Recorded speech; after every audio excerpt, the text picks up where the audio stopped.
ले लो। पहली बात तो एक्सट्रीमली सॉरी, दो दिन से हम इतने ज़्यादा बिजी थे कि तुम लोगों को वीडियो वगैरह नहीं दे पाए। एंड थोड़े से क्वेश्चंस के कलेक्शन भी कर रहे थे क्योंकि अब तुम्हारा स्टार्ट तो पूरा हो गया। अब मुझे ना तुम लोग को प्रीवियस ईयर और स्टैंडर्ड बुक को सॉल्व कराना है, तो कुछ तो हम खुद भी सॉल्व कर रहे थे तुम लोगों के लिए। तो पहले तुम लोग को ना प्रीवियस ईयर सॉल्व करवा देते हैं, ठीक है? उसके बाद फिर हम वाई के लिम और फिर सीनी को सॉल्व करवाते हैं, ठीक है? चलो पहले तो प्रीवियस ईयर उठाते हैं। मैंने एक प्रिंट आउट निकाल लिया है, इसका पीडीएफ हम तुम लोग को ग्रुप में भेज देंगे, ठीक है? तुम लोग को दिख जाएगा। अच्छा, मेरी बात सुनो। अब क्योंकि इतना सारा है ना, हम इसको इसको क्वेश्चंस को लिखते नहीं जाएंगे वन बाय वन, क्योंकि क्वेश्चंस लिखने में ना बहुत टाइम लग जाएगा यार, और इतना टाइम है नहीं, है ना? तुम लोग को हम पीडीएफ भेज देंगे, तो तुम लोग जब भी इस वीडियो को देखना, तुम लोग पीडीएफ अपने साथ में लेकर के फिर तुम लोग उसको देखना। तुम लोग पीडीएफ का प्रिंट आउट वगैरह निकाल लेना, ठीक है? और फिर पीडीएफ को लेकर के उसके बाद तुम लोग उसको देखना, ठीक है? वो ज़्यादा बेटर होगा, क्योंकि हम क्वेश्चन नहीं लिख रहे हैं, हम सिर्फ पढ़ते जाएंगे और सॉल्व करते जाएंगे तुम लोग के सामने, और तुम लोग को जो भी चीज़ें होंगी बताते जाएंगे। अच्छा, अब मेरी बात सुनो। पूरा पढ़ने के बाद हम प्रीवियस ईयर क्यों सॉल्व कर रहे हैं? क्योंकि पूरा पढ़ने के बाद अगर अगर कोई क्वेश्चन, कोई फॉर्मूला, कोई चीज़ छूट गई हो तुम लोगों के लिए, जो मैंने नहीं बताया हो, या फिर कुछ नया कॉन्सेप्ट हो, वो इससे अराइज होकर के आ जाएगा, इससे कुछ मेन पॉइंट्स निकल के आ जाएंगे। इसलिए जहाँ पे भी आपका नोट्स होगा ना, जहाँ पे भी आप लिख रहे होगे, वहाँ पे आप इसके जितने भी इम्पोर्टेंट फॉर्मूलेज या कॉन्सेप्ट्स बीच बीच में जो भी आपको पता चलेंगे ना, आप वहाँ पे उसको नोट कर लेना, वहाँ पे आप उसको मेंशन कर लेना, ठीक है? वो ज़्यादा बेटर होगा आपके लिए, ठीक? चलो अच्छा, without time wasting let's start. देखो, पहला क्वेश्चन है गेट 2010 का। A system of N non interacting classical point particles, N non interacting classical point particles. सबसे पहले तो उसने क्या बात करी है? एन नॉन इंटरैक्टिंग, ठीक है जी, नॉन इंटरैक्टिंग है, ठीक है? Particle is constant to move in two dimensional sphere, surface of sphere 2D में मूव कर रही है। The internal energy of the system is what? Non interacting है, तो इसका कंट्रीब्यूशन कितना होगा? हाफ के टी, ठीक? अच्छा, 2D में मूव कर रही है, इसका मतलब क्या हो जाएगा? 1/2 के टी प्लस 1/2 एन के टी। एन इसमें भी लगाओ भाई, ठीक? टोटल तुम्हारा मिलके क्या बन जाएगा? टोटल सिस्टम क्या बन जाएगा? इसकी इंटरनल एनर्जी क्या बन जाएगी? एन के टी। ये तुम्हारा आंसर होगा। अच्छा, सेकंड पे आओ। Which of the following atoms can not exhibit Bose Einstein condensation even in the principle? कौन सा पार्टिकल है जो बोस आइंस्टीन कंडेंसेशन को फॉलो नहीं करता है इवन इन द प्रिंसिपल? देखो, बोस आइंस्टीन कंडेंसेशन को फॉलो करने के लिए तुम्हारा जो पार्टिकल है ना, उसका ऑलवेज इंपॉर्टेंट है, इसको तुम लोग कहीं लिख लो। इसका number of electron plus number of proton plus number of neutron हमेशा इवन आना चाहिए। जिस पार्टिकल का इवन आएगा वही आपका बोस आइंस्टीन कंडेंसेशन फॉलो करेगा। यहाँ पे देखो तुम्हारे ऑप्शंस में क्या है? 1H1, सेकंड क्या है? 4H2, थर्ड क्या है? 23 सोडियम 11, फोर्थ क्या है? 13 पोटेशियम 19।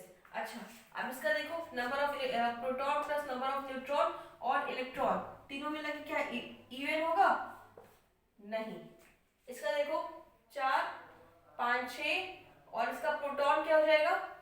एक होता है ना इसमें भी प्रोटॉन इसका, ठीक है? इसका भी नंबर ऑफ प्रोटॉन वगैरह आप मिलाओ, दैट इज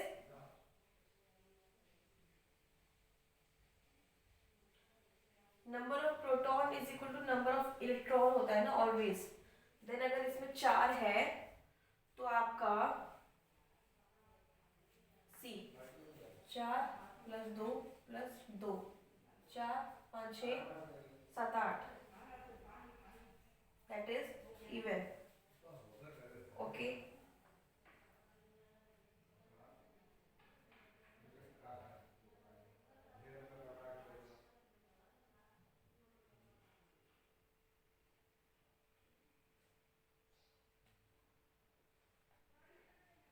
ये इवन है, मतलब कि बोस आइंस्टीन कंडीशन को फॉलो करेगा।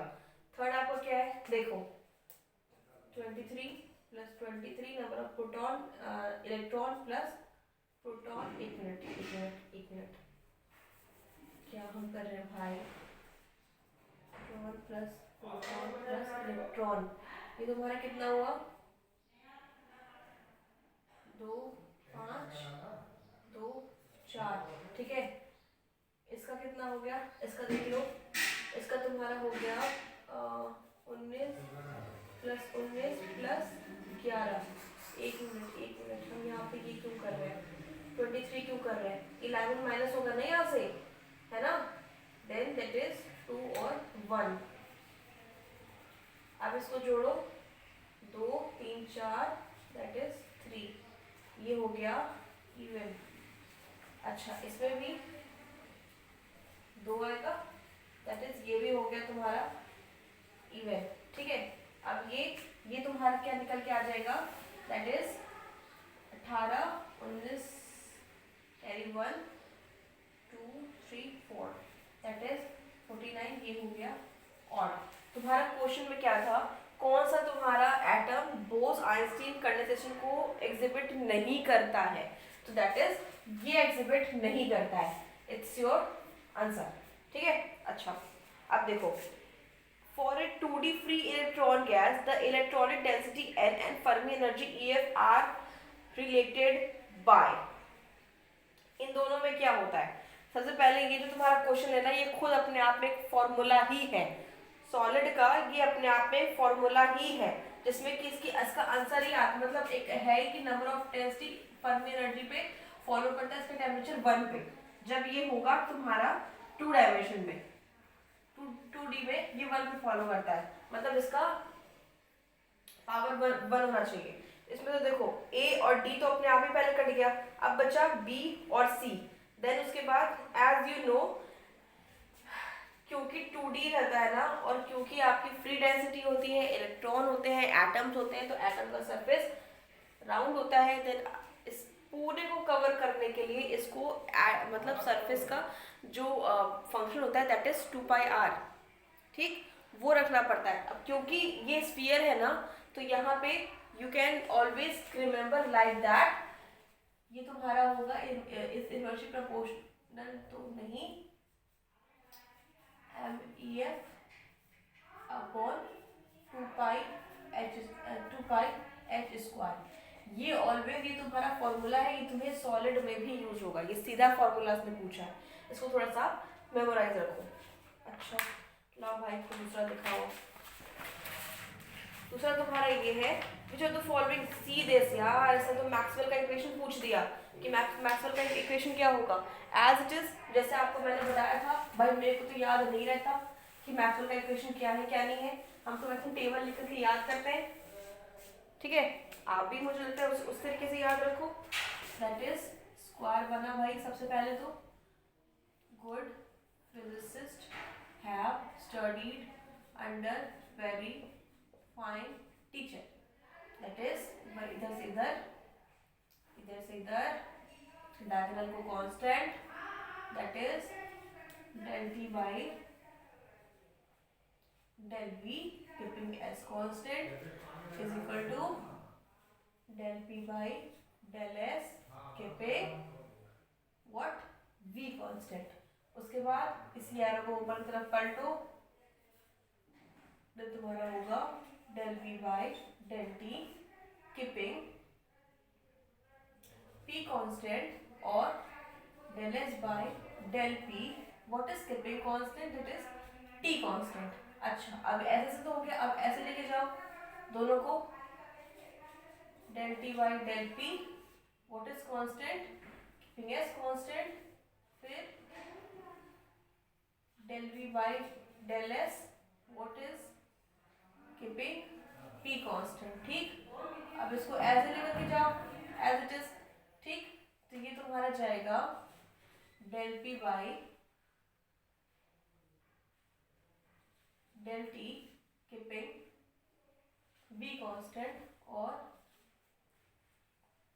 del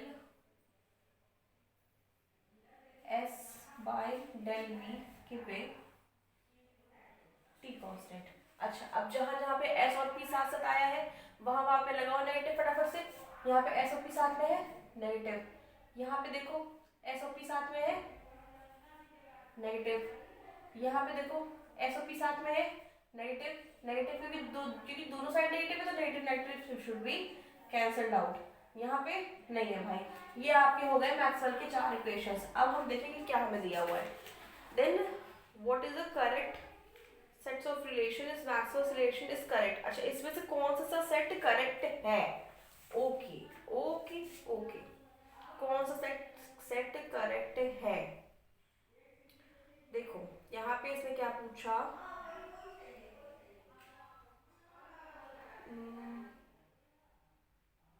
डेल ए डेल जी। एक मिनट, इसमें इसने दिया है इंटरनल एनर्जी, एंथैल्पी और Helmholtz free energy and Gibbs free energy. अच्छा, जब उसने कुछ ऐसा दिया है तो यहाँ पे तो फिर कुछ चेंज आना चाहिए। चेंज इन द सेंस तुम्हारे पास वो था इंथैल्पी अगर दी हुई है तो इंथैल्पी को लिखने के लिए क्या था, एक फॉर्मूला तुम लोग को मैंने लिखवाया था, एक formula that is H is equal to U plus,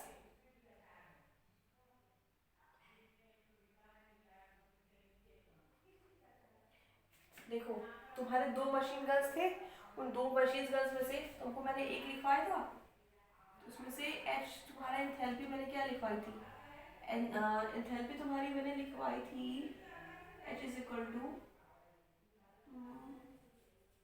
DU शायद प्लस VDP, ये लिखवाई थी मैंने तुम लोग को, जो 2 मशीन गन्स के तुम लोग को लिखवाए थे मैंने, DU प्लस VDP। एक मिनट, लेट मी चेक यार, मैं भी थोड़ा सा कंफ्यूज हो रहा, एक मिनट रुको, मैं भी जरा चेक कर लूँ फिर मैं तुमको बताऊँ ताकि तुम्हें ना कोई मिस्टेक नहीं यार।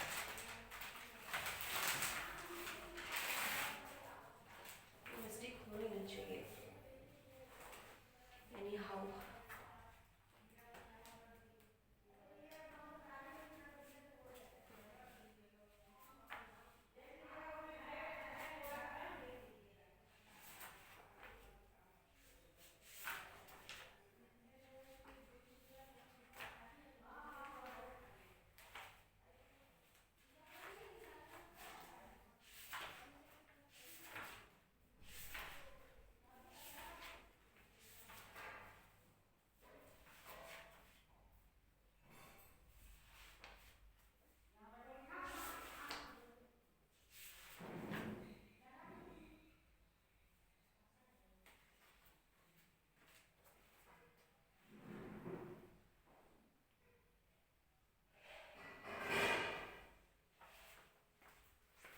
हाँ जी, सुनो, देखो क्योंकि यहाँ पे इसने इंथैल्पी के टर्म्स में पूछ लिया, इसने यहाँ पे इंथैल्पी और यू की टर्म्स में पूछा, ये तो हमने इसमें मेंशन करा ही नहीं था, इसलिए तुम्हारा प्रेजेंट में ये वाला ट्रिक तो काम नहीं आएगा। अच्छा, अब जब ये काम नहीं आएगा, चुपचाप से तुमको जो मैंने 2 मशीन गन्स लिखवाए थे उसको लिख दो बड़े पेज से और उसको तुम डिराइव कर दो, देखा तुम्हारा उसी में से आंसर निकल के आ जाए, क्योंकि आंसर 2 ही चीज से आएगा, या तो इससे या तो इससे। अब इससे नहीं आ रहा तो तुम इससे चेक कर लो, इससे आराम से निकल के आ जाएगा। तुमको मैंने 2 मशीन गन्स लिखवाए थे, दैट इज एक तुम्हारा था H1 तुम्हारा था TDS plus TDS is equal to DU plus PDV minus μDN is equal to D theta भी था ये, ठीक है। अच्छा, एक तुम्हारा लिखवाया था मैंने H2, ये था तुम्हारा G gives free energy, G is equal to U plus PV minus TS, जिसमें से कि तुम्हारा A था U प्लस A तुम्हारा था U माइनस TS और तुम्हारा H था U प्लस PV, ठीक है। अच्छा, अब जब यहाँ पे इसने एंथैल्पी की बात करी है तो आप इसको डिराइव करो, DH is equal to DU plus PDV plus VDP, भाई ठीक है। अच्छा, इसको डिराइव करने के बाद एज यू नो कि मेरे पास एक फॉर्मूला है रखने के लिए, यहाँ पर DU is equal to PDV plus VDS plus VDP, ठीक है भाई। इसी से अगर आपको मैं बोल लूँ कि आप मुझे बताओ, यहाँ पे डी यू का रख दूं मैं form, D U is equal to क्या हो जाएगा, यहाँ से अगर तुम डी यू निकालो तो D U is equal to क्या होगा, T D S minus P D V plus mu D N, यही तो होगा, ठीक है। D U is equal to, अच्छा डी यू की वैल्यू यहाँ पे रखो, D H is equal to T D S minus P D V plus mu D N plus P D V plus B D P, ठीक। ये हो गया तुम्हारा, यहाँ से पी डी वी से पी डी वी कैंसिल हो जाएगा, ठीक। तुम्हारा बचेगा क्या, T D S plus mu D N plus B D P. अच्छा अब एक एक को लो, और तुम्हारा ऑप्शंस में क्या था, ऑप्शंस में तुम्हारा निकाला है टी पी और, अच्छा ठीक है, अगर मैं यहाँ से टी की वैल्यू निकालूँ तो क्या होगा, del H by del S keeping mu and B constant, ठीक है। अच्छा यहाँ से वॉल्यूम निकालो तो क्या आ जाएगा, del H by del P keeping T और म्यू कांस्टेंट, ठीक है। तुम्हारा एक तो वॉल्यूम निकलेगा और एक तुम्हारा निकलेगा टेम्परेचर, ठीक है। इस एंथैल्पी वाले में कहीं पे भी एंट्रोपी नहीं आती, तो आपका ऑप्शन डी तो पहले ही कट जाएगा, भाई एंट्रोपी नहीं आती इसमें, क्योंकि इसमें प्रेशर भी नहीं आता, ठीक है। तो आपके ए और सी कट गए, then your answer is being that you have option B is correct, del H by del P, del H by del P, और टी हो गया तुम्हारा del H by del S, ठीक है, del H by del S हो गया तुम्हारा,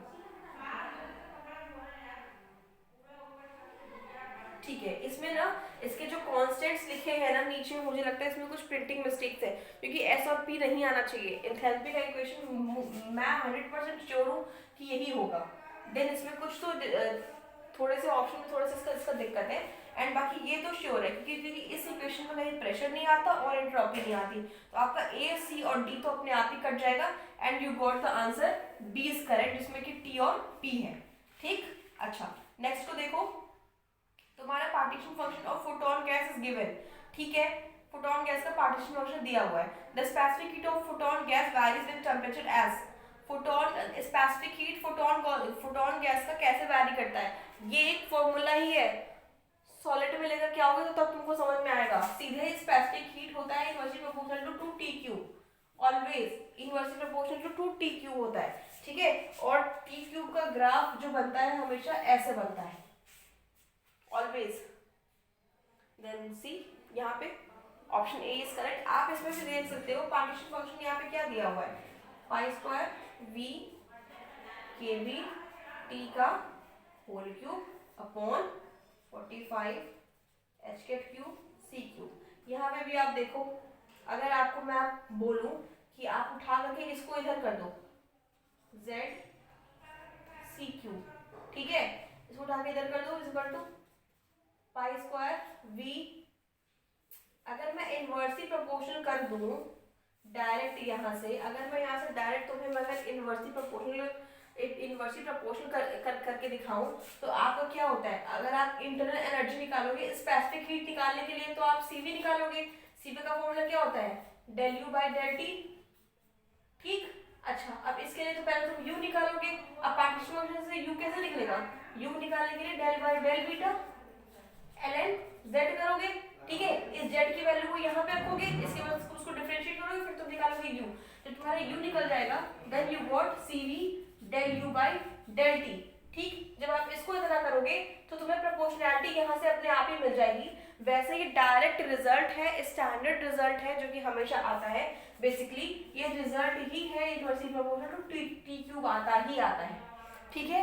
और इसका ग्राफ हमेशा टी क्यूब का ऐसे ऊपर की तरफ जाता है।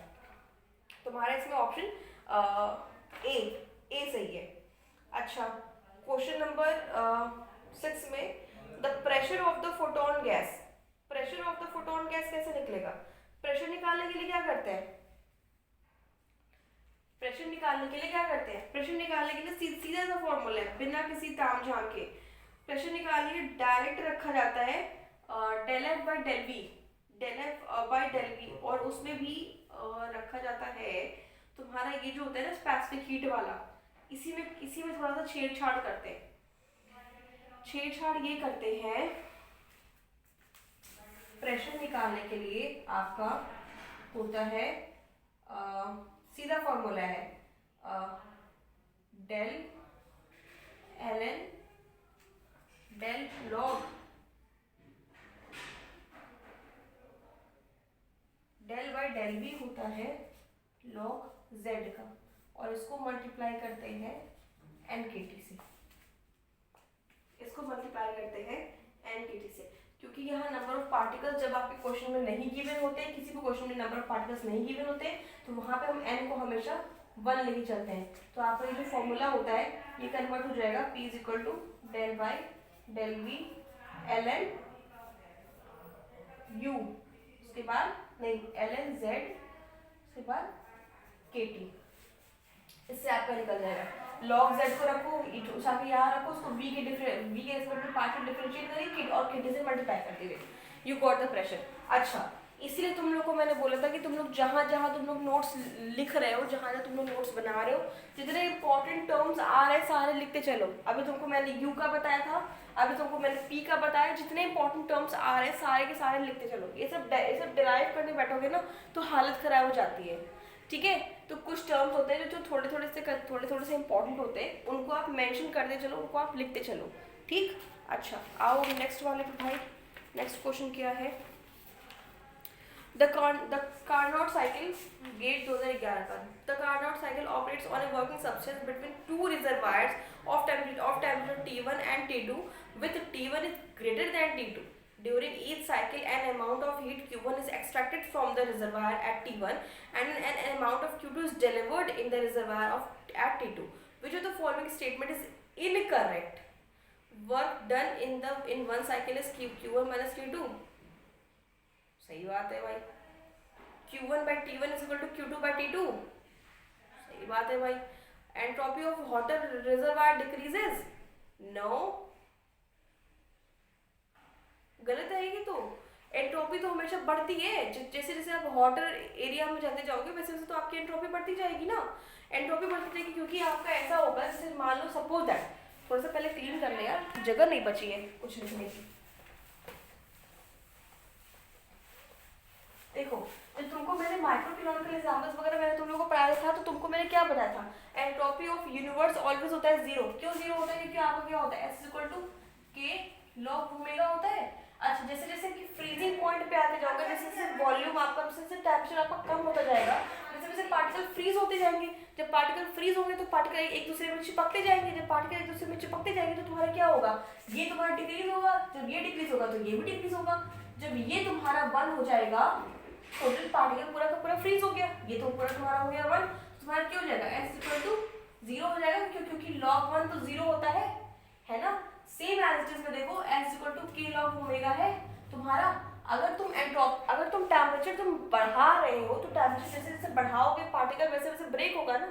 अगर बॉइलिंग पॉइंट की बात करें तो 100 डिग्री सेंटीग्रेड पे तो टूट जाता है ना वो अपने आप में, सारे इधर उधर भागेंगे। जब इधर उधर भागेंगे इसका मतलब इसका ये माइक्रोस्टेट ज्यादा हो जाएगा, क्योंकि वो कई दिशाओं में भाग रहे हैं। जब इसका माइक्रोस्टेट ज्यादा होगा तो एंट्रोपी भी तो ज्यादा होगी, है ना। ये तो डायरेक्टली प्रोपोर्शनल होता है ना इसके, तो एंट्रोपी भी तो ज्यादा होगी। Then this is entropy of water reservoir decreases, गलत है, यही स्टेटमेंट तुम्हारा इनकरेक्ट है, ठीक। अच्छा, अब ये बताओ भाई, in first order phase transition at transition temperature the specific heat of the system. First order phase transition में specific heat of the system क्या होगा, इसको तुमको मैंने लिखवाया भी था, इसका तुमको मैंने स्पेसिफिक हीट वगैरह का तुमको मैंने ग्राफ भी बनवाया था। क्या होगा आपका, इसका तो डायरेक्ट एक ही आंसर है, divergence it's entropy has finite discontinuity. तुमको याद होगा, तुमको जो मैंने तुमको ग्राफ बनवाया था वो कुछ ऐसा था,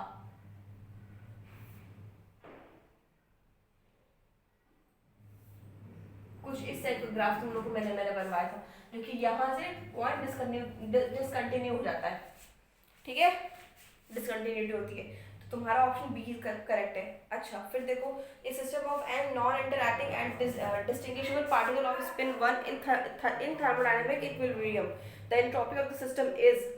भाई मतलब इसका एंट्रोपी निकालना है। अच्छा, एंट्रोपी निकालने के लिए पार्टिकल तुम्हारी नॉन इंटरैक्टिंग है, डिस्टिंग्विशेबल है। भाई ठीक है, इसका स्पिन क्या है? इसका स्पिन दिया है तुम्हारा 1। अच्छा, जब तुम्हारा स्पिन 1 दिया है तो हमेशा इसके मल्टीपल में लेके चलते हैं। मल्टीपल मतलब इसका मिनिमम और इसका मैक्सिमम। मतलब अगर तुम्हारा स्पिन 1 दिया है, इसका मतलब यहाँ पे 3 होंगी, -1 0 1। अगर तुम्हारा स्पिन 0 दिया होता तो सिर्फ 0 होता। अगर ये स्पिन 2 दिया होता देन तुम्हारे 5 बनते, 0 -1 -2 और ये तुम्हारा +1 +2। अगर 3 दिया होता तो तुम्हारे उस हिसाब से पूरे बनते। ठीक वैसे ही यहाँ पे स्पिन दिया हुआ है 1, इसका मतलब यहाँ पे बने हैं 3, इसका मतलब तुम्हारे का माइक्रोस्टेट क्या है? 3। अच्छा, अब इसका अगर माइक्रोस्टेट 3 है तो इसको आप चुपचाप से उठा करके फॉर्मूले में डालो। फॉर्मूला तुम्हारा क्या है? नंबर ऑफ पार्टिकल्स तुम्हारे कितने हैं? पार्टिकल्स, नंबर ऑफ पार्टिकल्स तो तुम्हारे n है ना, और वो भी नॉन इंटरैक्टिंग है। तो इसका मतलब तुमको मैंने क्या बताया था कि जब तुमको नंबर ऑफ पार्टिकल्स के बारे में निकालना हो तो तुम क्या कर दो? 3 की पावर n। अगर यही क्वांटम पार्टिकल्स होते, मतलब अगर ये इंटरैक्टिंग पार्टिकल होते तो आप क्या करते? Divisibility bye n factorial. But क्योंकि ये इंटरैक्टिंग पार्टिकल नहीं है, मतलब नॉन इंटरैक्टिंग है, इसलिए सिर्फ आपका 3 की पावर n। ये आपका हो गया, निकल गया ओमेगा। इसको डालो उठा के फॉर्मूला में, k b ln ओमेगा। इसमें उठा के डालो, तुम्हारी एंट्रोपी निकल के आएगी ln 3 की पावर n। इसको उठा के इधर भेजो, n k b ln 3। ये तुम्हारी निकल के आ गई तुम्हारी एंट्रोपी। ठीक, अच्छा भाई ये भी खत्म हो गया। अब नेक्स्ट क्या है? पलट जाओ रे, हाँ पलटा। अच्छा, नेक्स्ट क्या है? A system have 2 energy levels with degeneracy. इसको उड़ाओ भाई पहले। A system have 2 energy levels with degeneracy, that is 2 energy level system की। तो पहले इसका एप्सिलॉन है, इसका 2 एप्सिलॉन है। ठीक है, the lower level is 4-fold degenerate, इसका मतलब इसका g है 4 की degeneracy, while the upper level is doubly degenerate, इसका मतलब यहाँ पे इसकी डीजेनरेसी 2 है। If there are n non interacting classical particle in the system, what is the thermodynamic equilibrium of temperature T, the fraction of particles in the upper level is.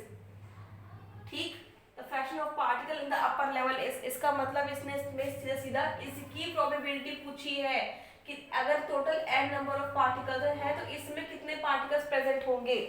इसने इसमें इसकी probability पूछी है। अच्छा, प्रोबेबिलिटी कैसे निकलती है? प्रोबेबिलिटी निकालने के लिए तो पहले पार्टीशन फंक्शन निकालना पड़ेगा। ठीक, अच्छा पहले पार्टीशन फंक्शन निकालो। पार्टीशन फंक्शन तुम कैसे निकालोगे? जी आई एप्सिलॉन में जी आई इंटू ई की पावर माइनस बीटा ई आई।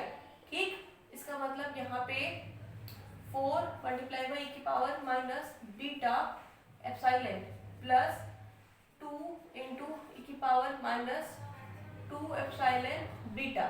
ठीक है भाई, ये तो हमारी निकल गई तुम्हारी पार्टीशन फंक्शन। अच्छा, पार्टीशन फंक्शन निकालने के बाद अब आपने निकालना है प्रोबेबिलिटी। ठीक है, प्रोबेबिलिटी निकालने के लिए क्या फॉर्मूला था? मैंने आपको बताया था ना, प्रोबेबिलिटी निकालने के लिए क्या था? ये तुम्हारा था जो तुम्हारी एनर्जी लेवल गिवन है उसकी डीजेनरेसी इनटू तुम्हारा e की पावर माइनस बीटा ई आई। ठीक, अपॉन टोटल पार्टीशन फंक्शन जो एक सिस्टम का है, तुम्हें निकालना किसका है? इसका। देन तुम्हारा क्या हो गया? 2 मल्टीप्लाई बाई e की power minus 2 epsilon beta upon 4 e की power minus beta epsilon plus 2 into E की पावर माइनस 2 एप्सिलॉन बीटा। ये तुम्हारा आ गया। अच्छा, अब इसमें कुछ कॉमन लो और काटो पीटो। अगर मैं इसको कॉमन ले लूं बाहर तो 2 की पावर माइनस 2 एप्सिलॉन बीटा को अगर मैं कॉमन ले लूं यहाँ पे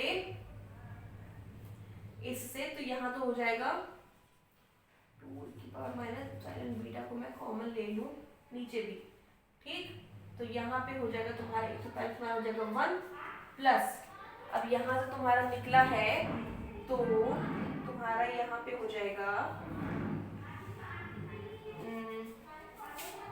2 इंटू ए की पावर माइनस एप्सिलॉन बीटा, ये हो जाएगा।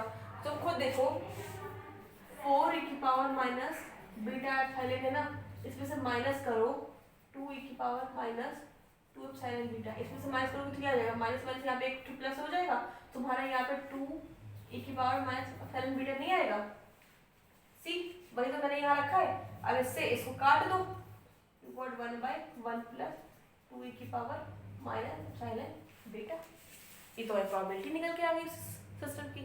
तुम्हारा ऑप्शन कौन सा करेक्ट होगा, 1 + 2, ऑप्शन बी करेक्ट, ठीक। अच्छा अब देखो गेट 2012 का आइसोथर्मल कंप्रेसिबिलिटी के of an ideal gas temperature T not and B not is given by, ठीक है भाई। अच्छा इसमें ऑप्शन कौन से होंगे, डायरेक्ट फॉर्मूला है यार, आइसोथर्मल कंप्रेसिबिलिटी का डायरेक्ट फॉर्मूला है, ऑप्शन सी होगा इसका आंसर। इस फॉर्मूले को भी कहीं नोट कर लो। अच्छा for an ideal Fermi gas in 3D the electron velocity Vf at the Fermi surface is related to electron concentration n as, Fermi velocity में n कैसे रिलेट होता है, ये तो एक फॉर्मूला ही है यार, v² होता है हमेशा, फर्मी वेलोसिटी है ना हमेशा n की पावर 3 के, क्योंकि यहाँ पे भी 2 यहाँ पे भी 2 काट दो, तुम्हारा फर्मी एनर्जी हमेशा इनवर्सली प्रोपोर्शनल होगा n के पावर 1/3 के, ऑलवेज। सॉलिड में तुम लोग ये सब पढ़ लोगे, डोंट वरी अबाउट दिस। अच्छा एक gas molecules each of mass m in thermal equilibrium at an absolute temperature T, the velocity component of the molecules along Cartesian axis are Vx, Vy, Vz. The mean value of Vx, Vy का whole square is, mean value निकालना है तुम्हारे किसके, Vx plus Vy के whole square के लिए। Mean value मतलब average value, ठीक। इसका मतलब इसको तो पहले खोल लो, Vx² plus Vy² plus 2Vx Vy। अच्छा एक बात तो पहले तुम लोग सुनो ये कि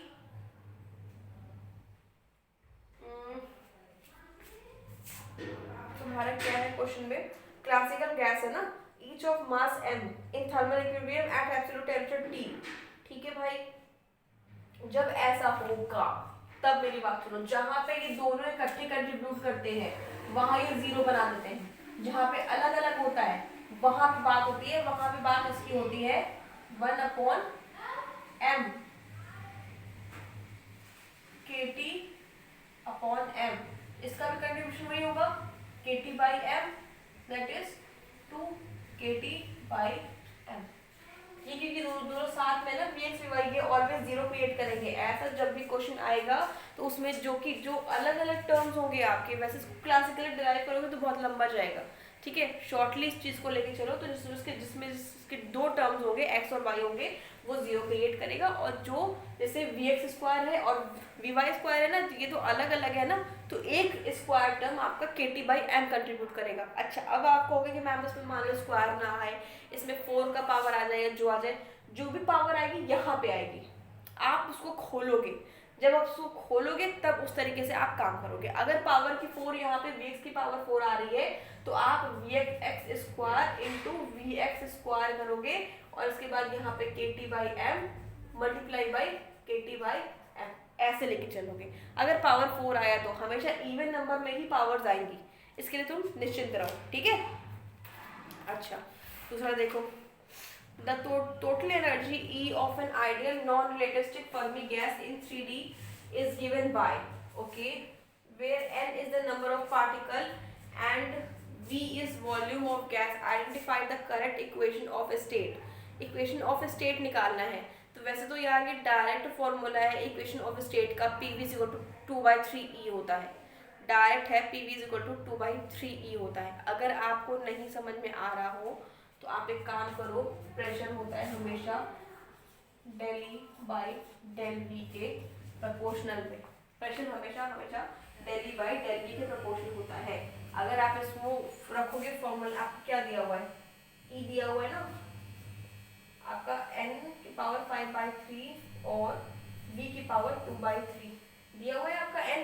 अगर आप इसको उठा करके यहाँ पे डालोगे तो c del by del v n की पावर 5/3 अपॉन v की पावर 2/3, ठीक है। अच्छा, इसको डिफरेंशिएट करोगे तो तुम्हारा क्या जाएगा, n की पावर 5/2 तो तुम्हारा कांस्टेंट है, ये तो बाहर आ जाएगा। इसका तुम्हारा क्या जाएगा, इसकी उसको ऊपर लेके जाओ, v की पावर -2/3। इसको तुम अगर एक बार डिफरेंशिएट करोगे तो क्या जाएगा तुम्हारा, ये तो आगे आएगा ना, ये तो कांस्टेंट रहेगा, ये तुम्हारा आगे आएगा, दैट इज -2/3 इंटू v की पावर -2/3 -1, दैट इज 3/3 और -3 -2, that is -5 I think, -3 -2 that is 5/3, ठीक है भाई। आपका हो जाएगा एज इट इज ये 2/3 -2/3 -1 3 that is -2 minus upon 3 that is minus नहीं 5 7/3। इसको उठा के नीचे कर दो।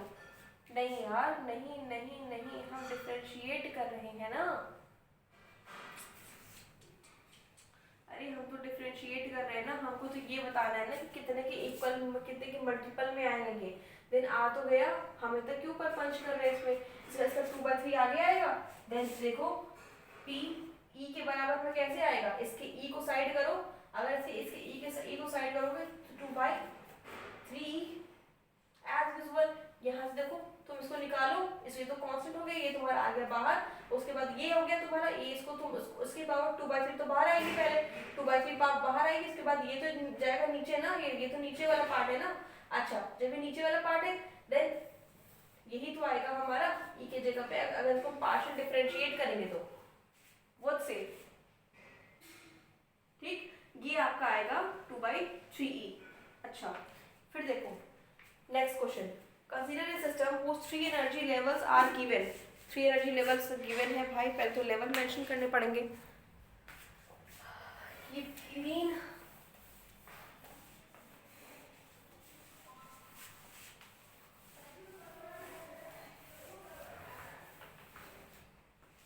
देखो इसमें तो भाई लेवल्स दिए हुए हैं, तो आपको लेवल्स मेंशन करने हैं।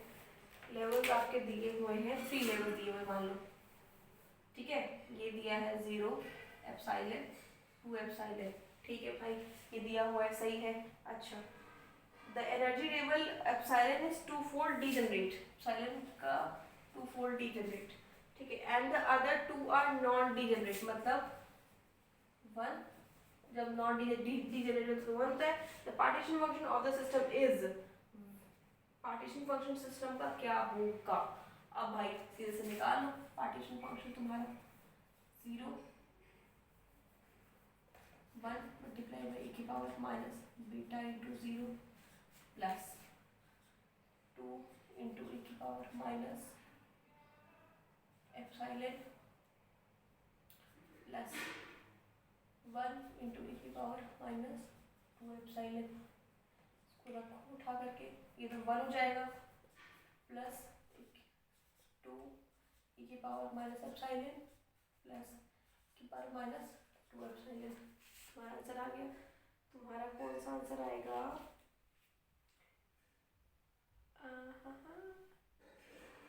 वैसे तो आंसर मैच नहीं हो रहा। अच्छा अच्छा अच्छा, एक हमको बात बताओ, बात ये, अरे यार यहाँ पे बीटा भी तो आएगा, ठीक, बीटा। अच्छा, एक मुझे बात बताओ, अगर मैं इसको होल ब्रैकेट में ले लूँ, जैसे अगर मैं यहाँ पे 1 प्लस e की पावर माइनस बीटा एप्सिलॉन को मैं स्क्वायर में ले लूँ, तुम्हारा क्या आ जाएगा, 1 स्क्वायर 1 प्लस e की power minus 2 beta epsilon plus 2 into e की पावर, नहीं a 2a भी होता है 2a और b तुम्हारा हो गया minus beta epsilon, sorry 1 plus 2 into A की power minus beta epsilon plus e plus 2 beta epsilon. अब बताओ ये और ये सेम है, तो अगर मैं इसको ऐसे लिखूं 1 प्लस e की पावर माइनस बीटा एप्सिलॉन, तो तुम लोग नाराज तो नहीं रहोगे, गुस्सा तो नहीं हो जाओगे? सही है। Then your right answer is कौन सा, सी। ठीक है भाई। अच्छा गेट 2013 देखो, if Planck constant were 0 then the total energy contained in a box filled with radiation of all frequencies at temperature T। Okay, जब प्लैंक कांस्टेंट 0 है then total energy of a box filled with radiation of all frequencies at temperature T would be. जब Planck constant 0 होता है तो तुम्हारा system classically behave करता है। ये एक इम्पॉर्टेंट नोट करके लिख लो, जब आपका प्लैंक कांस्टेंट 0 होता है तो आपका सिस्टम क्लासिकली बिहेव करता है। जब आपका सिस्टम क्लासिकली बिहेव करता है और जब उसमें एनर्जी फील्ड होती है तो सबका एक ही लेके चलता है, एक ही लेके चलता है। इसका मतलब वहाँ पे उसकी एनर्जी होती है ऑलवेज kT। ठीक है, ये इंपॉर्टेंट नोट लेके चलो। Your option D is correct. इसीलिए यार प्रीवियस ईयर सॉल्व करना ना बहुत जरूरी होता है। आपको अभी तक दिख रहा होगा कितने इंपॉर्टेंट टर्म्स और चीज़ें आए हैं, इवन जबकि मैंने आपको पढ़ाया सब कुछ है, बट स्टिल और कितने इंपॉर्टेंट टर्म्स और चीज़ें आ रही है ना, इसलिए प्रीवियस ईयर सॉल्व करना बहुत इंपॉर्टेंट होता है। देखो, across phase transition the free energy, first order phase transition the free energy is, free energy first order phase transition में क्या होता है, कंटिन्यूअस होती है, बट इसकी फर्स्ट डेरिवेटिव डिसकंटिन्यू होती है। फ्री एनर्जी फेज ट्रांजिशन में always, free energy phase transition में तुम लोगों को मैंने लिखवाया अभी तक, तुम लोगों को मैंने ग्राफ्स वगैरह भी लिखवाए थे ना, उसमें always phase energy, free energy तुम्हारी फर्स्ट ट्रांजिशन में, मतलब उसका फेज, फ्री एनर्जी तो तुम्हारा कंटिन्यूस होता है, बट उसका जो फर्स्ट डेरिवेटिव होता है ना वो फर्स्ट ऑर्डर में डिसकंटिन्यूस होता है ऑलवेज। देन इसमें proportional to temperature, discontinuous function of the temperature, continuous function of temperature, but is first temperature discontinuous। हाँ, ऑप्शन सी आपका करेक्ट होगा। अच्छा इसमें देखो, सेकंड देखो, two gases separated by an impermeable but movable partition are allowed to freely exchange energy at equilibrium the two sides will have। भाई एक gas है एक बॉक्स में, ठीक है, दो गैसेस हैं, वो सेपरेटेड है। अगर देखो सपोज एक बॉक्स है, इसमें गैसेस है, एक हम यहाँ पार्टीशन लगाते हैं, यहाँ पे गैस 1 है, यहाँ पे गैस 2 है, ठीक है। पार्टीशन अगर हम हटा दें, दोनों आपस में मिक्स हो जाएंगे। अगर दोनों आपस में मिक्स हो जाएंगे तो यहाँ पे क्या मिलेगा, गैस में नंबर ऑफ पार्टिकल्स तो सेम नहीं होनी चाहिए। इसका मतलब यहाँ पे वॉल्यूम भी सेम नहीं हो सकता, क्योंकि इसका वॉल्यूम अलग होगा, इसका वॉल्यूम अलग होगा। अब दोनों आपस में मिले तो पता नहीं उन दोनों का क्या क्या वॉल्यूम होगा। मान लो एक डेंस हो एक रेयरर हो, या फिर मान लो दोनों डेंस हो, तो वॉल्यूम तो हम यहाँ पे सेम कर ही नहीं सकते। देन यहाँ पे सेम प्रेशर और टेम्परेचर हो सकता है, टेम्परेचर दोनों का और प्रेशर, जिस प्रेशर से दोनों आपस में मिले होंगे ये सेम हो सकता है। You have option A. The entropy of a function is given as by ठीक है, where a naught एंट्रोपी तुम्हारी दी है a e naught minus e, where a and e naught are positive constant, a और e naught है constant, ठीक है भाई, मान लिया constant है।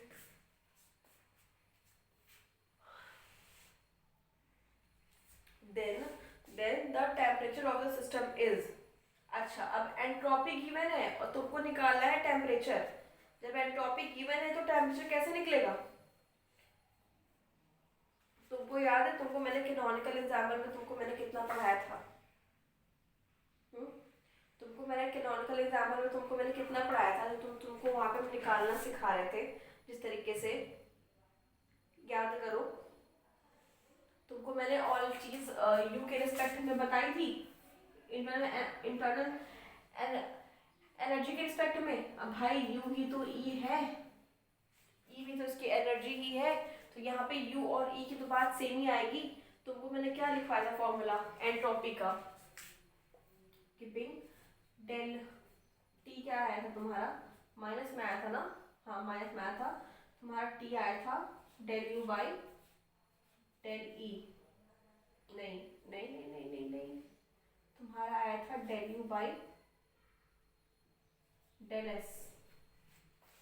तुम्हारा टी के रिस्पेक्ट में आया था। अगर तुम इसको पलट दो, क्योंकि तुमको तो एंट्रोपी निकालनी है ना, अगर तुम इसको तुम्हें तो टेम्परेचर निकालो, तुम इसको पलटो उठा करके, तो ये तुम्हारा जाएगा 1/T is equal to del S by del U. अच्छा तुम्हारा नेगेटिव, अब तुम्हारा ये यू ई नहीं है, इसका मतलब टी निकालने के लिए del S by del E नहीं कर सकते हम, ठीक। अब देखो तुम्हारा ये गिवन है, तुम्हारा मैं क्या कर दूँ, अगर मैं यहाँ पे ये कर दूँ, एस तुम्हारा है with A E naught minus A E का स्क्वायर, ठीक है। अब इसको 1/T निकालने के लिए del S by del E करो, तो ये तुम्हारा गया ए ई नॉट माइनस 2a ई, ठीक। ये आ गया, जिसमें से कि तुम्हारा a और ई नॉट तुम्हारा कोई पॉजिटिव कांस्टेंट है, वो तो एज इट इज है, ठीक है भाई। तो तुम्हारा टेम्परेचर, अगर मैं इस चीज़ को पलट दूँ तो क्या आ जाएगा? अगर इस चीज़ को तुम कॉमन ले लो, तो सबसे पहले कॉमन ले लो, ये तो माइनस है ना, माइनस तुम भूल जा रहे हो, चलो माइनस है ना, तुम इसको कॉमन ले लो, a कॉमन ले लो, ई नॉट माइनस 2e, ठीक। अब क्योंकि ये 1/T की वैल्यू निकली ना, इसको उठा के पलट दो, तुम्हारा t क्या निकल जाएगा? 1/a ई नॉट माइनस 2e, ये हो जाएगा आपका आंसर राइट नाउ, ठीक है। अच्छा ये हो गया आपका आंसर इस जगह। अच्छा यही आपको निकालना, यही मैंने आपको बताया था जब आपको कैनोनिकल पढ़ा रहे थे ना, तो यही मैंने आपको बताया था कि आप जो कुछ डेरिवेशंस है ना, जैसे जो मैंने आपको बताया था डायरेक्टली नोट करने के लिए कैनोनिकल एग्जाम्पल में, टू मशीन्स गन से जो मैंने पूरा डिराइव करा था, वो सब आपके लिए कहीं ना कहीं इंपॉर्टेंट है, क्वेश्चन थोड़े थोड़े बन जाते हैं।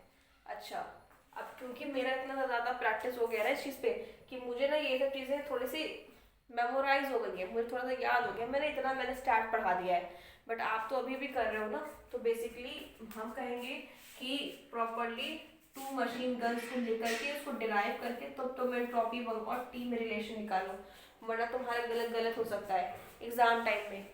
और क्योंकि तुमको एग्जाम टाइम में थोड़ा तुम्हें हाथ तेज करना है, तो मेरी बात ध्यान रखो, इस चीज़ की तुम लोग थोड़ी प्रैक्टिस करो। इसीलिए हम कहते हैं कि तुम लोग को जितना हो पाए तुम लोग उतना प्रैक्टिस करो क्वेश्चंस का भैया, तभी पेपर निकलेगा। पेपर ऐसा हुआ नहीं होता, पढ़ सारे लेते हैं, सारे ही पढ़ लेते हैं, सबका सब कुछ हो जाता है, बट पेपर नहीं निकलता सबका। क्यों? इसी वजह से, due to lack of practice यार। एमएससी में तुम सबको सब कुछ पढ़ करके आ रहे हो, फिर भी तुम्हें कोचिंग की नीड क्यों पड़ती है? Is just a lack of practice आपका पेपर नहीं निकलता। इस पे थोड़ा सा फोकस्ड और लेके चलो, ठीक है। चलो नेक्स्ट पे, consider a linear collection of an independent spin half particle each at a fixed location, the entropy of the system is।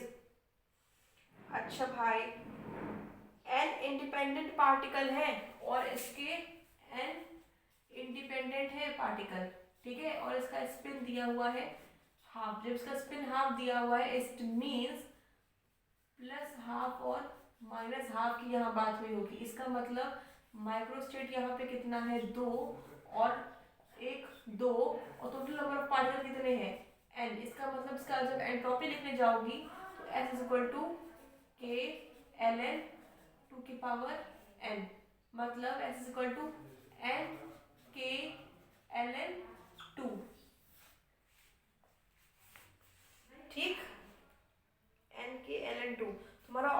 इसका आंसर हो जाएगा। अच्छा दूसरे पे आप consider a gas of atoms obeying Maxwell-Boltzmann statistics. The average value of e की power a dot p over all moments where p of each particles, ठीक है, where a is constant vector and a is magnitude, m is the mass of each atom, t is the temperature and k is Boltzmann constant is, ये तो भाई देखो अगर मैं इसको बोलूं तो इस क्वेश्चन को बेसिकली अगर ऐसा क्वेश्चन आए एज पर माई रूल, देखो मेरा तो स्टार्ट में कमांड है, फिर भी हम इस तरीके के क्वेश्चन छोड़ देते हैं क्योंकि इसको सॉल्व करने के लिए आपके पास कोई ऑप्शन नहीं है। आप अगर ई दिया हुआ है ना, एक मिनट लेट मी थोड़ा क्लीन कर लूँ मैं, फिर मैं आपको बताऊँ टोटल इसका कि हम इसको क्यों स्किप करते हैं। इवन हम भी पेपर देते हैं यार, आज भी पता है, आज भी मेरा निकल तो गया है, मेरे निकलने के बावजूद हम पेपर देते हैं, पता है क्यों? जस्ट बिकॉज ऑफ हम पेपर देंगे ना तो मुझे पता रहेगा कि अभी ट्रेंड में क्या चल रहा है, ताकि मुझे पढ़ाने में आसानी हो। वैसे मेरा निकल चुका है, मुझे गेट नहीं चाहिए बट स्टिल ऑन, क्योंकि पढ़ाने में आसानी होना इसलिए हम पेपर देते रहते हैं। थोड़ी सी ना प्रैक्टिस बनी रहती है, हम लोगों को पढ़ाने में भी थोड़ा सा मज़ा आता है, फिर प्रैक्टिस बनी रहती है। अच्छा अब इसको मैंने क्यों स्किप करने के लिए बोला, यहाँ पे आपको देखो इसकी एवरेज वैल्यू आपको दी हुई है ना, e की पावर a डॉट p, ठीक है। अब जब उसको आप निकालोगे ना, क्योंकि इसमें p है ना, आपको ट्रिपल इंटीग्रेशन लगाने पड़ेंगे। ट्रिपल इंटीग्रेशन आपको किस चीज का लगाना पड़ेगा, यहाँ पे देखो p है ना, इसका कोई डायमेंशन तो डिफाइन किया नहीं है, तो इसका मतलब px हो सकता है, py और pz हो सकता है, ठीक है। इसका मतलब आपको ट्रिपल इंटीग्रेशन लगाना है माइनस इंफिनिटी से आपको प्लस इंफिनिटी तक लेकर के जाना है डिफरेंशिएशंस में, और आपको e की पावर a डॉट p और px py pz इन सब के रिस्पेक्ट में आपको उसको डिफरेंशिएट करना है। जब पूरा करेगा तभी निकलोगे। अब तुम सोचो ट्रिपल इंटीग्रेशंस लगे पड़े हैं, एग्जाम में इतना दिमाग होता है कि तुम ट्रिपल इंटीग्रेशन तुम सॉल्व कर पाओ? सिर्फ स्टार्ट ही तो देखना नहीं है, और भी तो सारी चीजें हैं। इसीलिए बेसिकली हम इसको इस टाइप के क्वेश्चंस को स्किप कर देते हैं। जो क्लासिकल का पार्ट आता है ना, पार्टीशन फंक्शन वगैरह वगैरह कुछ निकालने का, हम इस तरीके के पार्ट को स्किप कर देते हैं। बाकी तुम्हारी मर्जी, अगर तुमको सॉल्व करना है तो तुम पूरा तीनों इंटीग्रेशन सॉल्व करो, क्या प्रॉब्लम है। बट ऐसा होता है ना कि एग्जाम में इतना प्रेशर होता है ना दिमाग पे कि इस टाइप के क्वेश्चन सही होते हुए भी गलत हो जाते हैं, और जहाँ एक नेगेटिव और पॉजिटिव का खेल हुआ, जहाँ एक प्लस माइनस में भी दिक्कत है, तुम्हारा पूरा डेरिवेशन गलत हो जाएगा, तुम्हारा आंसर कुछ और आ जाएगा। इसका मतलब हम हमेशा यही करेंगे कि इस तरीके के क्वेश्चन जो तुम्हें पल्ले नहीं पड़ रहे, जो कि तुम्हारा टफ जाएगा, इसको छोड़ो मतलब इसको साइड में रखो, बाकी पेपर करो, अगर टाइम बच जाएगा देन इसको कंटिन्यू कर लेना, ठीक। अच्छा नेक्स्ट देखो, देयर आर 4 एनर्जी लेवल्स, ठीक है भाई, इसने 4 एनर्जी लेवल्स की बात करी है। यहाँ पे 4 एनर्जी लेवल्स है हमारे, लेवल्स बना ले, ठीक है भाई, 4 लेवल्स हो गए, E 2E 3E 4E 2E 3E 4E, ठीक है भैया। The canonical partition function of two particles is if these particles are, two particles का कैनोनिकल फंक्शन निकालना है अगर वो पार्टिकल्स पहला तो या तो वो आइडेंटिकल फर्मियंस हो, ठीक, और या तो फिर वो डिस्टिंग्विशेबल पार्टिकल्स हो। अच्छा अगर वो आइडेंटिकल फर्मियंस होंगे तो पहले फिलिंग करो, इसकी डीजेनरेसी तो दी नहीं हुई है, इसका मतलब सबकी डीजेनरेसी 1 कंसीडर कर लें। आइडेंटिकल फर्मियंस है ना, आइडेंटिकल फर्मियंस है, इसका मतलब 2 फर्मियंस है, इसका मतलब उसका स्पिन होगा हाफ। अगर स्पिन हाफ दिया होगा तो 2s + 1 से निकालो, फिर डीजेनरेसी 2 × 1/2, 2 से 2 गया +1, दैट इज इसकी डीजेनरेसी कितनी निकली, 2 निकली, ठीक है, इसकी डीजेनरेसी 2, ठीक है। अच्छा अब इसके माइक्रोस्टेट्स निकाल दें, कितने होंगे, ये फर्मियंस है ना, अब इसके माइक्रोस्टेट्स कैसे निकलेंगे, Gi की पावर Gi CNI होता है, टोटल डीजेनरेसी कितने, 4 2 6 2 8 डीजेनरेसी पार्टिकल्स 2 है, ठीक है। इसका मतलब 8 factorial upon 6 factorial into 2 factorial. इसका मतलब 7 क्रॉस 8 6 कट जाएगा, फिर यहाँ पे 2 4 का, इसका मतलब 7 4 ज़ा दैट इज 7 4 ज़ा 24, मतलब इसके 24 माइक्रोस्टेट्स बनेंगे। वैसे तो इसके 24 माइक्रोस्टेट्स बनेंगे। अच्छा ठीक है, ये सब क्वेश्चन ना थोड़े से लेंथी जाते ही हैं, इसमें तुम लोग परेशान मत हो। अगर ये 24 स्टेट्स बनेंगे, इसका मतलब इसके पार्टिकल्स की फिलिंग 24 तरीके से होगी। 24 बहुत ज़्यादा नहीं है। वैसे ऐसे पार्टिकल्स में देखो टाइम तो लगता है। अब तुम लोगों को क्या करना है, तुम लोग इस तरीके से तुम लोग 24 लेवल्स बनाओगे।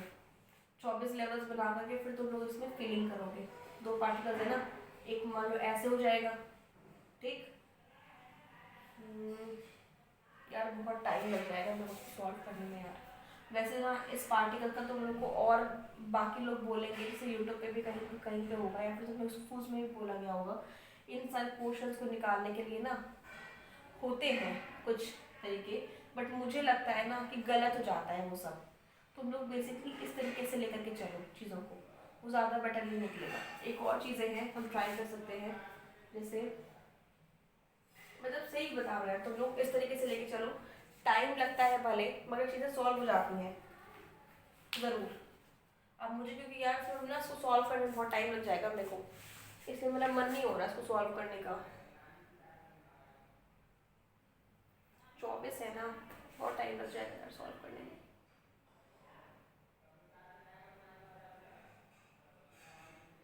बहुत टाइम लग जाएगा, तुम लोग उसको सॉल्व कर लेना। तुम लोग सिर्फ 24 लेवल बना करके फिर तुम लोग सिर्फ पार्टिकल्स की फिलिंग करना, क्योंकि इसमें फर्मियॉन्स है तो एक में तो 2 होंगे नहीं, ठीक है। मतलब एक साथ तो 2 रहेंगे नहीं, दोनों अलग अलग ही चलेंगे। फर्मियॉन्स है, ठीक है, इसमें तो बैंड चारा वाला का कॉन्सेप्ट होगा। फिर 2 अलग अलग ही फीलिंग करना, उसके बाद तुम लोग टेबल बनाना, एनर्जी लिखना, डीजेनरेसी लिखना, उसके बाद तुम लोग उसकी एनर्जी और डीजेनरेसी लिखने के बाद तुम उसका पार्टीशन तुम लोग सीधे निकाल दोगे, ठीक। सेकेंड वाले क्वेश्चन देखो, तुम्हारा 2 डिस्टिंग्विशेबल पार्टिकल है, मतलब डिस्टिंग्विशेबल पार्टिकल है। अब पार्टिकल अगर डिस्टिंग्विशेबल है तो इसका मतलब वहाँ पे क्या लग रहा होगा, मतलब वहाँ पे लग रहा होगा mb, gi के पावर ni, वहाँ पे mb करके mb का फॉर्मूला यहाँ पे तुम्हारा स्पिन डीजनरेशन तुम्हारी निकल गई है स्पिन को रख करके, ठीक है। उसके बाद यहाँ पे माइक्रोस्टेट्स निकालना, तो mb वाला फॉर्मूला रख करके, ठीक है, माइक्रोस्टेट निकालोगे तो भी यहाँ पे एक माइक्रोस्टेट्स आएंगे, फिर उतने लेवल बना करके उतनी एनर्जी और उतनी डीजनरेसी फिल करना, उसके बाद उसका पार्टीशन फंक्शन निकाल देना, ठीक है। करना थोड़ा सा ज़्यादा लेंथ इसलिए हम नहीं कर रहे, करना तुम लोग आराम आराम से। अगर किसी भी बच्चे से, अगर किसी सिंगल बच्चे से भी अगर नहीं होता है या फिर आंसर नहीं आता है, देन प्लीज़ फील फ्री मुझे बताना, हम करके हम भेज देंगे ग्रुप में, ठीक है। डोंट वरी फॉर दिस, बहुत बड़ा है यार, इसे नहीं कर रहे हैं, इसे टाइम कंज्यूम है ये बहुत ज़्यादा। अच्छा भाई नेक्स्ट क्वेश्चन मेरा ऊर्जा सिमसिम। अच्छा नेक्स्ट क्वेश्चन क्या है, for a gas under isothermal condition its pressure P varies with volume V as P is inversely proportional to power minus 5/3. A bulk modulus B is proportional to, bulk model हमेशा same होता है, मतलब जितना pressure के वो होता है volume ना, उतना ही बल्क मॉडुलस के भी होता है, ठीक।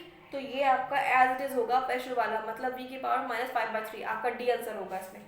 अच्छा देखो सेकेंड देखो, at a given temperature T, the average entropy, the average energy per particle for a non-interacting gas of 2D classical harmonic oscillator is, kBT की फॉर्म में आपको लिखना है।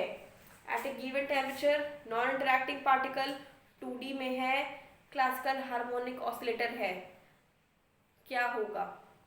तुमको मैंने बताया था ना कि अगर वहां पे क्वांटम मैकेनिकली ट्रीट हो रहा होगा, क्वांटम मैकेनिकल ट्रीट हो रहा है उसका मतलब वहाँ पे हाफ केवीटी होता है, अगर वो क्लासिकली ट्रीट हो रहा होगा इसका मतलब वहाँ पे केवीटी होगा डायरेक्ट, ठीक है। अब यहाँ पे क्लासिकली ट्रीट होना है इसलिए इसमें क्लियर बोला है, ऊपर से बात यहाँ पे 2D की हो रही है। जब यहाँ पे बात 2D की हो रही है इसका मतलब यहाँ पे 2 कंट्रीब्यूशन होगा, इसका मतलब 2 kVT, और kVT के फॉर्म में निकालना है, इसका मतलब आपके डैश में आंसर इज 2। अच्छा, which one of the following is a fermion, कौन सा फर्मियन है? फर्मियन निकालने के लिए क्या होता है? Proton plus neutron plus electron और होना चाहिए, तभी वो होता है फर्मियन। ये इंपॉर्टेंट कंडीशन है फर्मियन होने की। इसमें आप देखो alpha particle, 4b hydrogen atom, deuteron, यार ड्यूट्रॉन हमारा फर्मियन है, ये तो पहले से ही पता है, ड्यूट्रॉन ही फर्मियन होता है। ठीक, अच्छा नेक्स्ट देखो, for a free electron gas in 2D the variations of energy densities of states and E as a function of energy E is best represented by, भाई एनर्जी रिप्रेजेंट करनी है किस तरीके से? इसमें एनर्जी आपकी रिप्रेजेंट होनी है 2D में, है ना। 2D में एनी हमेशा इनवर्सली प्रोपोर्शनल होता है, याद रखो 2 डायमेंशन में हमेशा density of state is inversely proportional to e की पावर 1, ऑलवेज e की पावर 1 पे।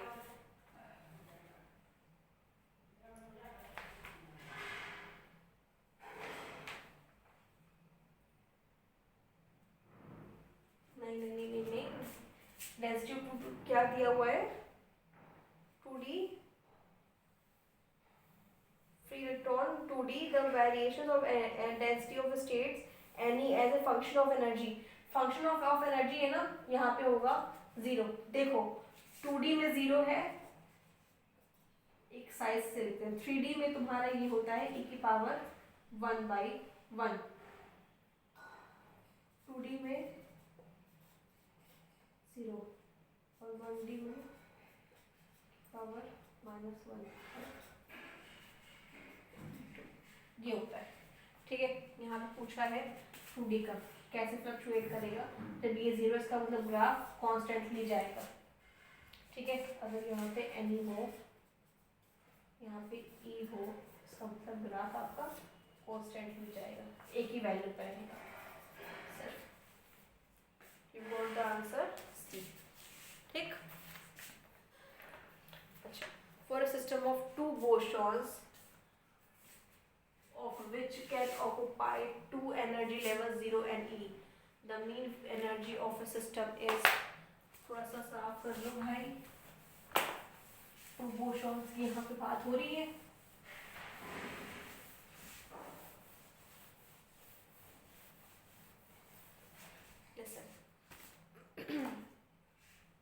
For a system of 2 bosons, ठीक है, टोटल हमारे पास 2 bosons हैं। ठीक है, एनर्जी लेवल क्या है तुम्हारा? 0 और एप्सिलॉन है। ठीक है,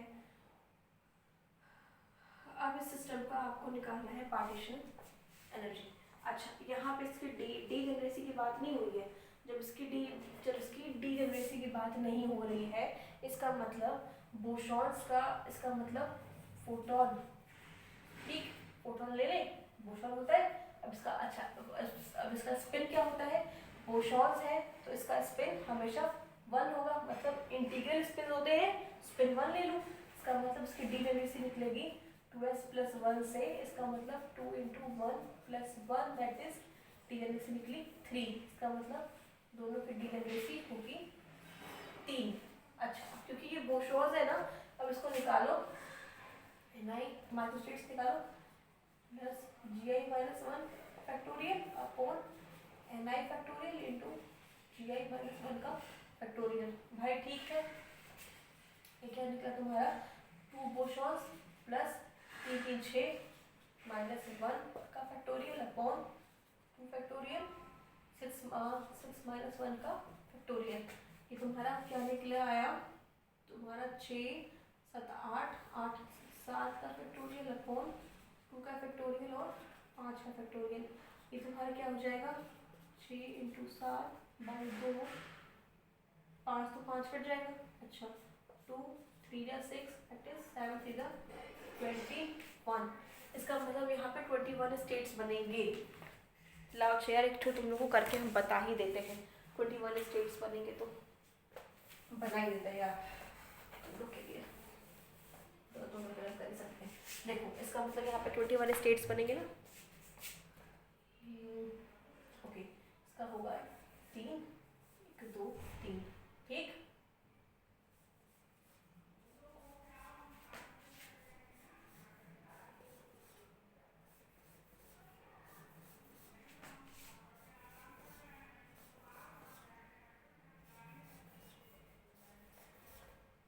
कितना हो गया 1 2 3 4 5 6। इसको भी बनाओ क्या मैं तो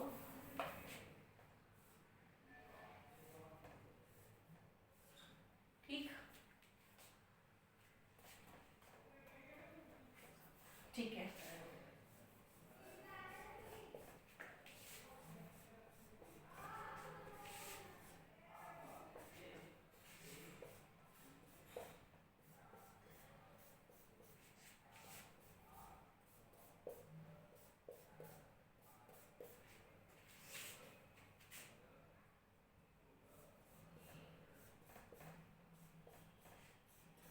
एग्जाम में यार तुम लोग कितनी मेहनत करने से तुम लोग घबराना मत यार, बहुत सिंपल होता है और फ्री के नंबर होते हैं। ठीक है बस थोड़ी सी मेहनत है, तुम लोग घबराना मत, इसमें कर देना प्लीज।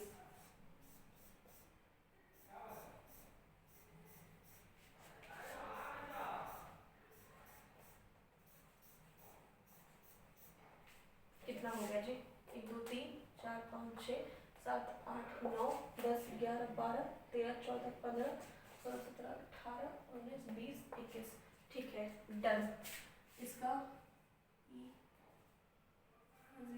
0 0 ठीक 0 0 0 0।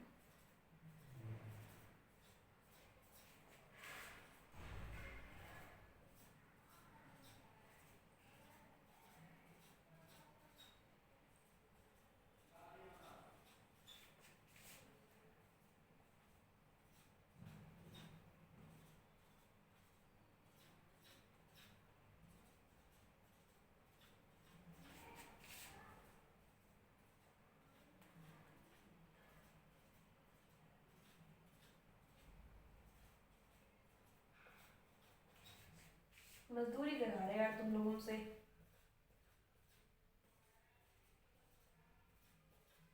सब परेशान रहते हो, फिजिक्स पढ़नी है फिजिक्स पढ़नी है फिजिक्स पढ़नी है। क्या है फिजिक्स देखो, क्या है फिजिक्स, मजदूरी ही है केवल।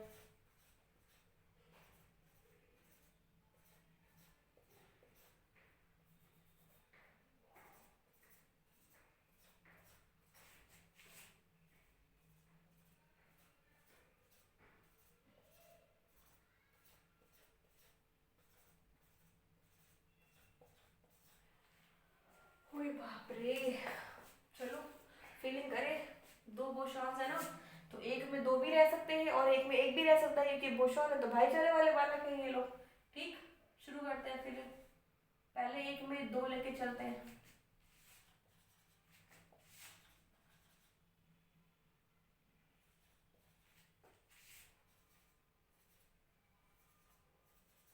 ठीक अब एक में एक लेके चलो।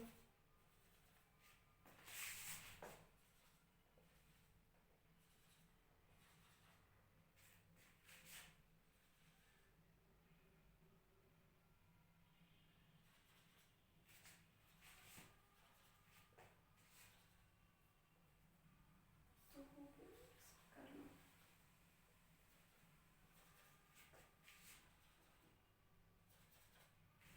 ठीक है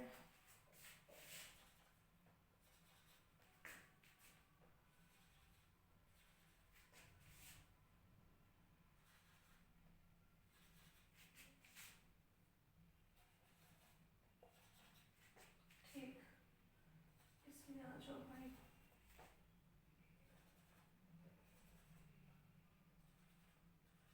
अब मुझे बताओ कोई और पॉसिबल वेज है पार्टिकल्स को फिल करने के। बोसॉन एक ही में दो रह सकता है और एक में एक भी रह सकता है।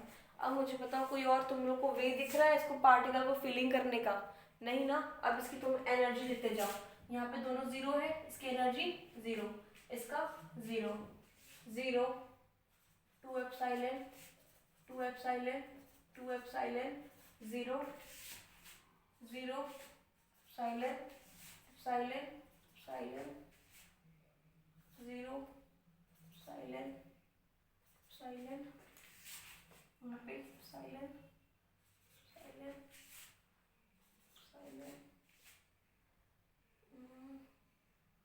Epsilon, two epsilon, two epsilon, two epsilon. ठीक है।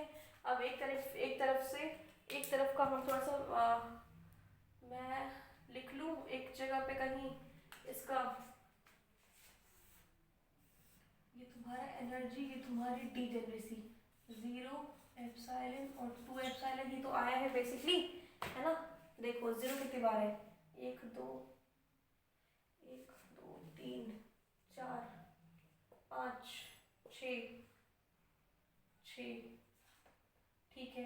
एप्सिलॉन कितनी बार है, एप्सिलॉन एक दो तीन चार पाँच छ सात आठ नौ, नौ बार। टू एप्सिलॉन कितने बार है, एक दो तीन चार पाँच छ बार।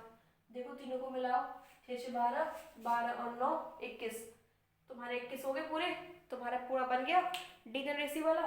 ठीक है, टोटल आ गए तुम्हारे माइक्रोस्टेट्स। ठीक, अच्छा अब तुम लोग को इसका लिखना है पार्टीशन फंक्शन। ठीक है, पार्टीशन फंक्शन लिखने के लिए क्या करोगे,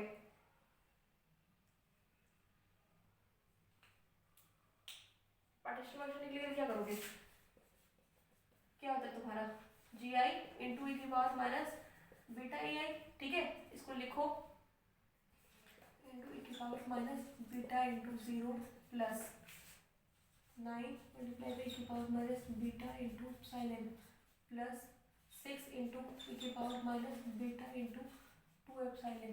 ठीक, ये तुम्हारा क्या निकल के आ गया, ये तो तुम्हारा 1 हो जाएगा। 6 प्लस 9 इंटू ई की power minus beta epsilon plus 6 into E की power minus 2 beta epsilon. That is the result. ये तुम्हारा निकल के आता है पार्टीशन फंक्शन। ठीक, अच्छा इसमें ऑप्शन क्या है तुम्हारे, क्या मैच हो रहे,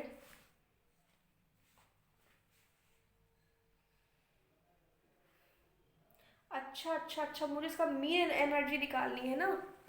अच्छा मुझे तो मीन एनर्जी निकालनी थी ना, निकाल दो भाई, मीन एनर्जी निकाल दो इसकी।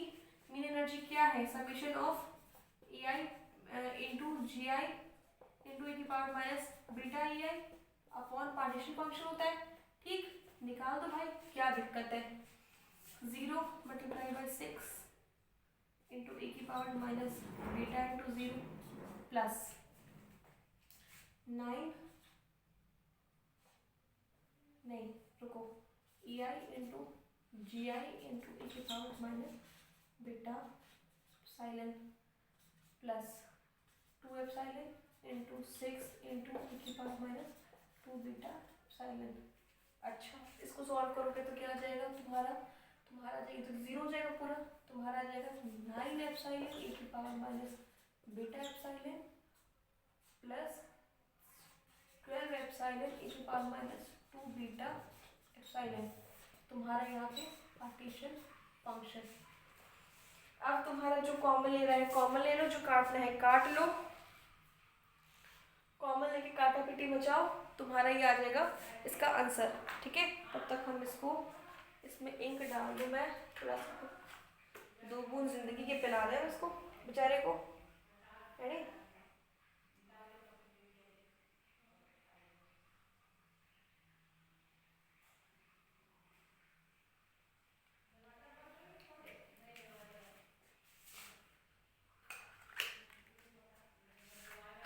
प्यास लग जाती है भाई हमारे मार्कर को भी रह करके, थोड़ा देखो कुछ नहीं है यार, थोड़ी सी मेहनत होती है। और पता है 2 नंबर के क्वेश्चन में ये आता है गेट में, थोड़ा सा होता है यार, बट पता है क्वेश्चन बड़े नॉर्मल से होते हैं पार्टीशन फंक्शन वगैरह इन सब चीज़ के, मतलब बड़े नॉर्मल से क्वेश्चंस होते हैं, इसको आप ना इजीली टैकल कर सकते हो, इसमें ऐसा कुछ नहीं है, इसको आप इजीली हैंडल आउट कर सकते हो नॉर्मल तरीके से।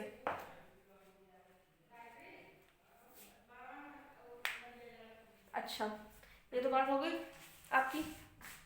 आगे क्वेश्चन पढ़ते हैं भाई। इसमें तुम्हारा ऑप्शन काटा पिटी मचाओ, काट पीट के तुम्हारा जो ऑप्शन होगा वो आंसर। मुझे लगता है कि इसमें नीचे वाला पार्टीशन फंक्शन, इसमें तुम्हारा कोई ऑप्शन मैच नहीं है, साफ साफ दिख रहा है, क्योंकि 9 कहीं पे आ ही नहीं रहा है, और ये तो आएगा ही आएगा, क्योंकि हमने पूरे सिस्टम के साथ करा है, तो ये तो गलत है ही नहीं। ऑप्शन में कुछ दिक्कत होगी, डोंट वरी अबाउट दैट। अच्छा, सेकंड पढ़ो। Consider a three fermions which can occupy any four available energy state with equal probability. The entropy of the system is। तुम्हारे पास कितने फर्मियोन्स हैं? देखो, इसको रब कर दूं।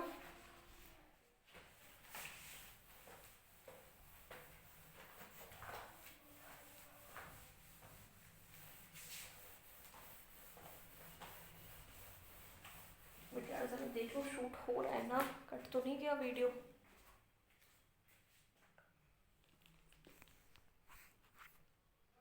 हाँ भाई, शूट तो हो रहा है, ठीक है, सही चल रहा है।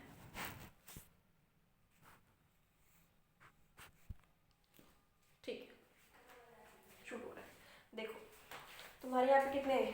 3 फर्मियोन्स हैं, 3 फर्मियोन्स हैं, ऑक्युपाई कितना कर रहे हैं? 4 एनर्जी लेवल को ऑक्युपाई कर रहे हैं। अच्छा, फर्मियोन का एंट्रोपी निकालना है इसका, ठीक है। सबसे पहले एंट्रोपी निकालने के लिए ओमेगा निकालो। ओमेगा कैसे निकलेगा फर्मियोन का? जी आई सी एन आई निकलता है, 4C3 से निकलेगा, 4 फैक्टोरियल अपॉन 3 फैक्टोरियल इंटू 1 का फैक्टोरियल। इसका मतलब यहाँ पे कितना निकल गया? 4 आ गया।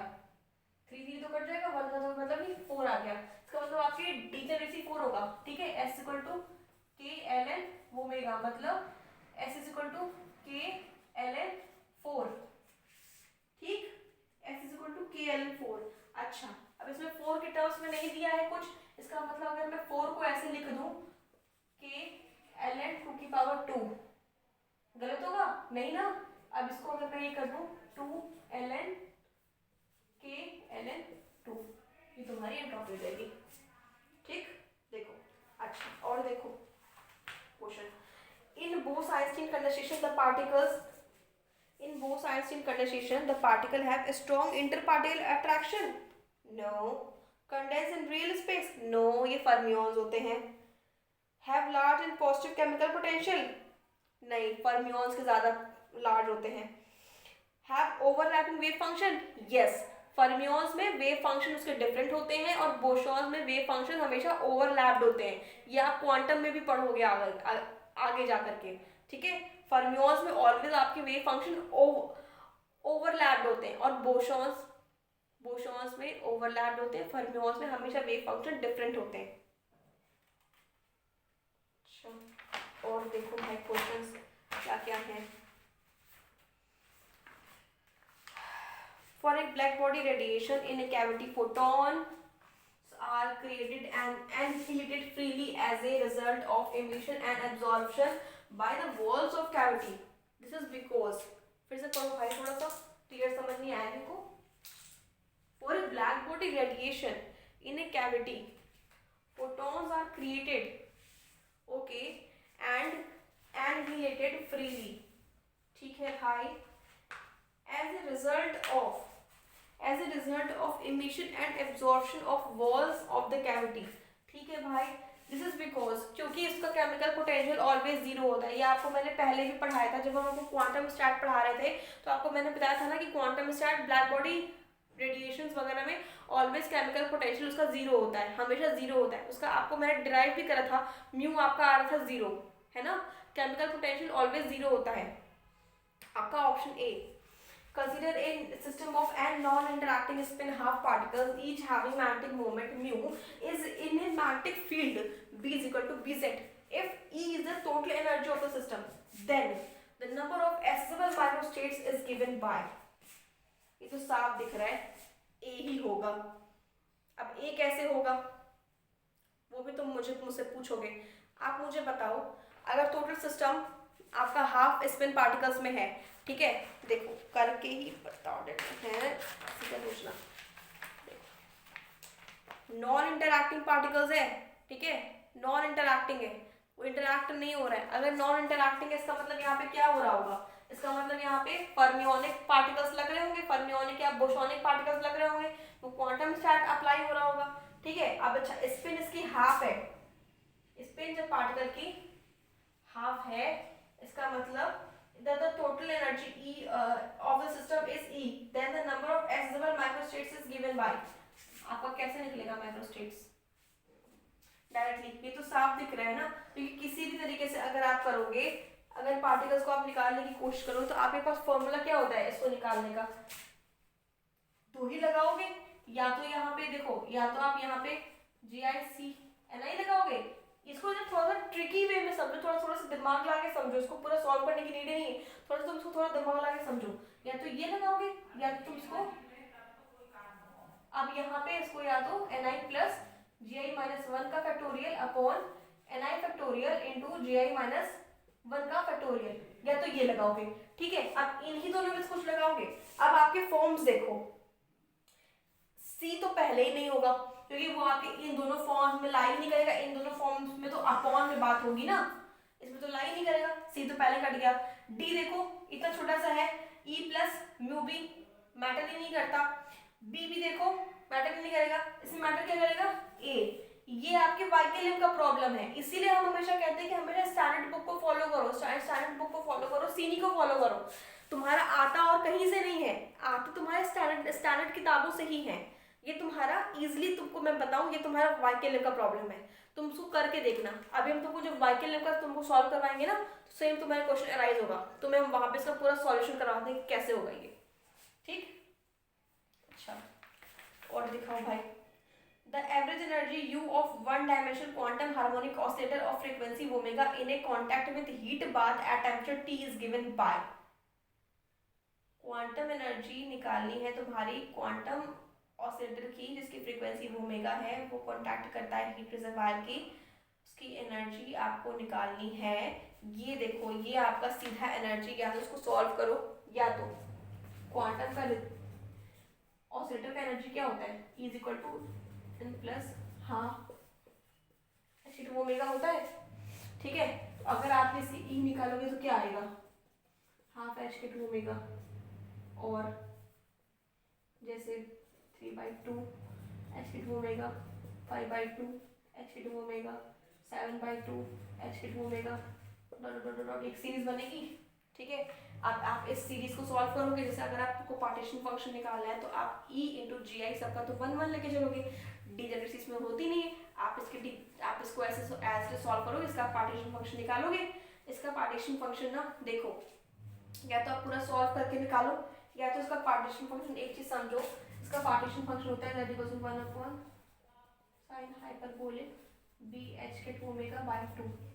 ये मुझे भी याद हो गया है, इतना मैंने इसको सॉल्व करा ना क्वांटम में और यहाँ पे हर जगह, कि मुझे भी रट गया है। इसकी एनर्जीज है, एनर्जीज को रखो, पार्टीशन फंक्शन कैसे निकालोगे तुम अपना, GI इंटू e⁻βEi, ठीक है। ये एक सीरीज के रूप में फॉर्म करेगा, इस सीरीज को फॉर्म करने के बाद इसका एक कंडेंस फॉर्म निकलेगा, ये साइन के फॉर्म में आ जाएगा, क्योंकि तुम्हारे देखो सारे तुम्हारे ऑड टर्म्स है ना, ये साइन के फॉर्म में आ जाएगा, सी ये निकल जाएगा। और जो तुम्हारा पार्टीशन फंक्शन निकल गया, तुम्हारे से पूछा क्या है, यू पूछा है ना, जब पार्टीशन फंक्शन निकल गया तो del by del beta ln z करो, पार्ट तुम्हारा यू निकल जाएगा डायरेक्टली। अच्छा, जब तुम लॉग वगैरह रखोगे तो तुम निकालोगे, तुम्हारे खुद ही तुम्हारे यहाँ पे तुम्हारा आंसर तुम्हारे हाथ में आ जाएगा, ठीक। कर लेना भाई इसको तो अपने से। अच्छा, नेक्स्ट देखो, the entropy of gas containing N particle enclosed in a volume V is given by, okay, where E total energy, A is constant and Kv is the Boltzmann constant, okay. The chemical potential mu of the system at a temperature T is given by what, mu of the system at a temperature T is given by, S दिया है, आपको mu निकालना है, S दिया है और तुमको mu निकालना है, वही दोनों मशीन गन्स को उठाओ, चुपचाप से तुम डेरिवेट करो, डेरिवेट करके तुम्हारा S निकल जाएगा। अब S के रिस्पेक्ट में तुमको निकालना है म्यू, ठीक है। अब म्यू को निकालने के लिए तुम्हारे पास जो फॉर्मूला होगा वो तुम डेरिवेट करो H1 और H2 से।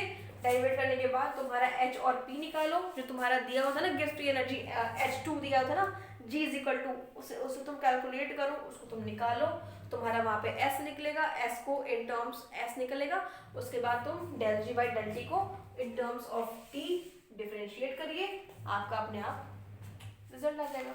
ठीक है, ये पूरा का पूरा हम नहीं कर रहे क्योंकि अभी इसके पहले क्वेश्चन मैंने पूरा सॉल्व करके तुम लोग को बताया था। ठीक है, इसलिए ये खुद ट्राई करिए आप, अगर नहीं आएगा फिर मुझसे पूछना, I am always available for you all. अच्छा भाई, इसकी बात करते हैं। GATE 2016, the total power emitted by a spherical black body of radius r at temperature T is P1. Okay, and let P2 be the power emitted by the another spherical black body of radius r by 2. Kept at temperature 2T. Okay, the ratio of P1 upon P2 is, भाई ये तो directly proportion होता है, पहले तुम्हारा P2 directly proportion होता है T की पावर 4 के। ठीक, अच्छा तुम्हारा रेशियो निकालना है P1 और P2 में। तुम्हारे इसमें दिया हुआ है keeping and the body of keeping r/2 दिया हुआ है। ठीक है भाई, ये तो क्लियर है ना, ये तो तुम्हारा क्या होता है P inversely proportional to r square T की पावर 4, मतलब P1 और P2 करूँगा मैं, तुम्हारा क्या आ जाएगा r2 स्क्वायर T की पावर 4।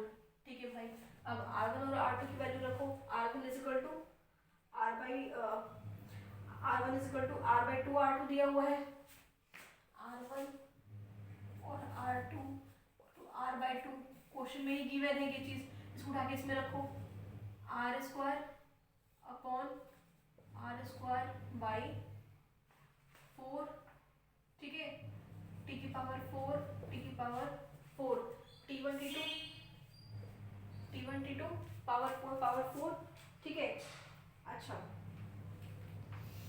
और इसमें आपका टेम्परेचर का भी दिया हुआ है 2T, T is equal to 2T भी दिया हुआ है, इसको उठा कर किस पे रखो P1 बाई P2 तुम्हारा है ही r square upon r square by 4 into तुम्हारा ये भी दिया हुआ है टेम्परेचर, तुम्हारा टेम्परेचर दिया हुआ है, इसका मतलब T की पावर 4 बाई 2T की पावर 4।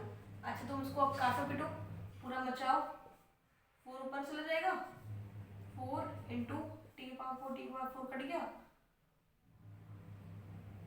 अपॉन तुम्हारा आ जाएगा 4 2 की पावर 4 ना, 2 की पावर 4, इसका मतलब 4 अपॉन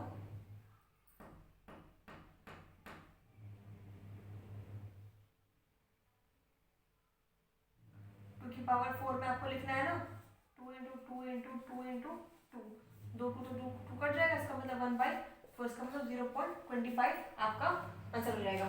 ठीक, अच्छा मूव एट फर्दर, इसमें भी देखो the entropy of the system of n spins which may align either in the upward or in the downward direction is given by। ठीक है भाई, स्पिन एंट्रोपी दी हुई है, here kb is the Boltzmann constant, the probability of alignment in the upward direction is p, the value of p for at which the entropy is maximum, the value of p at which the entropy is maximum, the value of p at which the entropy of maximum, ये तो तुमको stability analysis वगैरह में भी तुमको मिलेगा classical में, जब ऐसा होता है the value of P for which the entropy is maximum, चुपचाप से एंट्रोपी को जो वैल्यू जिस वैल्यू के रिस्पेक्ट में निकालना है इसके रिस्पेक्ट में पार्शियल डिफरेंशिएट कर दीजिए एक बार, 0 के इक्वल में रख करके आपको आंसर ऑटोमेटिक मिल जाएगा। फिर मेरी बात ध्यान से सुनो, जब भी किसी क्वेश्चन में ये मेंशन होता है कि आप इसकी वैल्यू निकालिए इसके रिस्पेक्ट में, जब इसकी वैल्यू मैक्सिमम होगी चुपचाप उसको एक बार डिफरेंशिएट करो, जो वैल्यू दी हुई होगी उसके रिस्पेक्ट में आप इसको 0 के इक्वल करो, तुम्हारा आंसर मिल जाएगा वहां पर। सेम यहाँ पे दिया हुआ है ना एंट्रोपी को पी के रिस्पेक्ट में तुम एक बार पार्शियल डिफरेंशिएट करो, 0 के इक्वल में पुट करो, पी की वैल्यू वास्तव में अपने आराम से निकल आएगी। ठीक, अच्छा और देखो for a system at constant temperature and volume which of the following statement is correct at equilibrium। पहला, the Helmont free energy attains a local max minimum, सही बात है, the Helmholtz free energy attains A local maximum, नहीं, Helmholtz free energy हमेशा minimum होता है किसी भी सिस्टम में जिसमें कि कांस्टेंट टेम्परेचर हो, उसमें हेल्महोल्ट्ज फ्री एनर्जी हमेशा नीचे होता है। The Gibbs free energy attains A local minimum, Gibbs free energy की बात ही नहीं होती। अगर आप कांस्टेंट फ्री एनर्जी की बात कर रहे हो ना तो वहाँ पे गिब्स फ्री एनर्जी की बात नहीं होती, क्योंकि अगर आप एफ लेते हो तो F equal to S G T minus T D S, ऐसा ऐसा करके कुछ आता है, तो वहाँ पे गिब्स फ्री एनर्जी की बात नहीं होती। ठीक है, फ्री एनर्जी में गिब्स फ्री एनर्जी की बात नहीं होती, वहाँ पे हेल्महोल्ट्ज फ्री एनर्जी की बात होती है, जो कि हमेशा मिनिमम होता है किसी भी सिस्टम का, मैक्सिमम नहीं होता ऑलवेज। तो आपका इसमें ऑप्शन ए इज करेक्ट। और देखो, the n atoms of an ideal gas are enclosed in a container of volume v, the volume of the container is charged changed to 4v। ठीक है, पहले उसका वॉल्यूम v था, फिर वो change हुआ 4v में, while keeping the total energy constant, the change in entropy of the gas in units of nkb log 2 is the change in entropy of the gas। पहले वो क्या था, nkb log 1, फिर उसके बाद वो क्या हो गया, nkb log 4। अच्छा, इन दोनों में चेंज क्या हुआ, डेल्टा एस निकालने के लिए के लिए क्या करोगे, S1 माइनस S2 करोगे। फिर से मेरी बात ध्यान से सुनो, तुम्हारी पहले एंट्रोपी क्या थी, S1 लेके चले, तुम्हारा पहले क्या था S1 मतलब K log 1। ठीक है, अच्छा, तुम्हारा सेकंड क्या हुआ एंट्रोपी, जब एंट्रोपी तुम्हारी चेंज हुई, इसका मतलब तुम्हारा क्या हो गया वहां पे S equal to K log 1/4। Delta S निकालने के लिए तुम्हें चेंज इन एंट्रोपी निकालनी है, मतलब तुम्हें डेल्टा एस निकालना है। डेल्टा एस निकालने के लिए S1 माइनस S2 कर दो, वहां पे तुम्हारा डेल्टा एस निकल के आ जाएगा, तुम्हारा आ जाएगा आराम से, क्योंकि तुम्हारा आएगा यहाँ पे 2, दैट इज 1/4 माइनस 1 करोगे तो क्या आ जाएगा। ठीक, अच्छा, consider a system having 3 energy levels, energy 0, 2e and 3e, ठीक है, with respective degeneracies, 4 bosons of spin 0 have to be accommodated in these levels such that the total energy of the system is 10e। ठीक है, the number of ways which it can be done in, यार ये सीधा सीधा question है, boson का energy दी हुई है, इसकी डीजेनरेसी दी हुई है, नंबर ऑफ बोसॉन दिया हुआ है, तुमको उसको बोसॉन का माइक्रो स्टेट निकालना है बस, ni प्लस ji माइनस 1 का factorial upon ni factorial into ji minus 1 का फैक्टोरियल, इससे करके तुम आराम से निकाल सकते हो। ठीक है, और देखो, 2 energy level of system having energy 0 and e, the level of and with 0 energy is non degenerate, while the level with energy e is doubly degenerate। the mean energy of the system is, इसको कर दूं,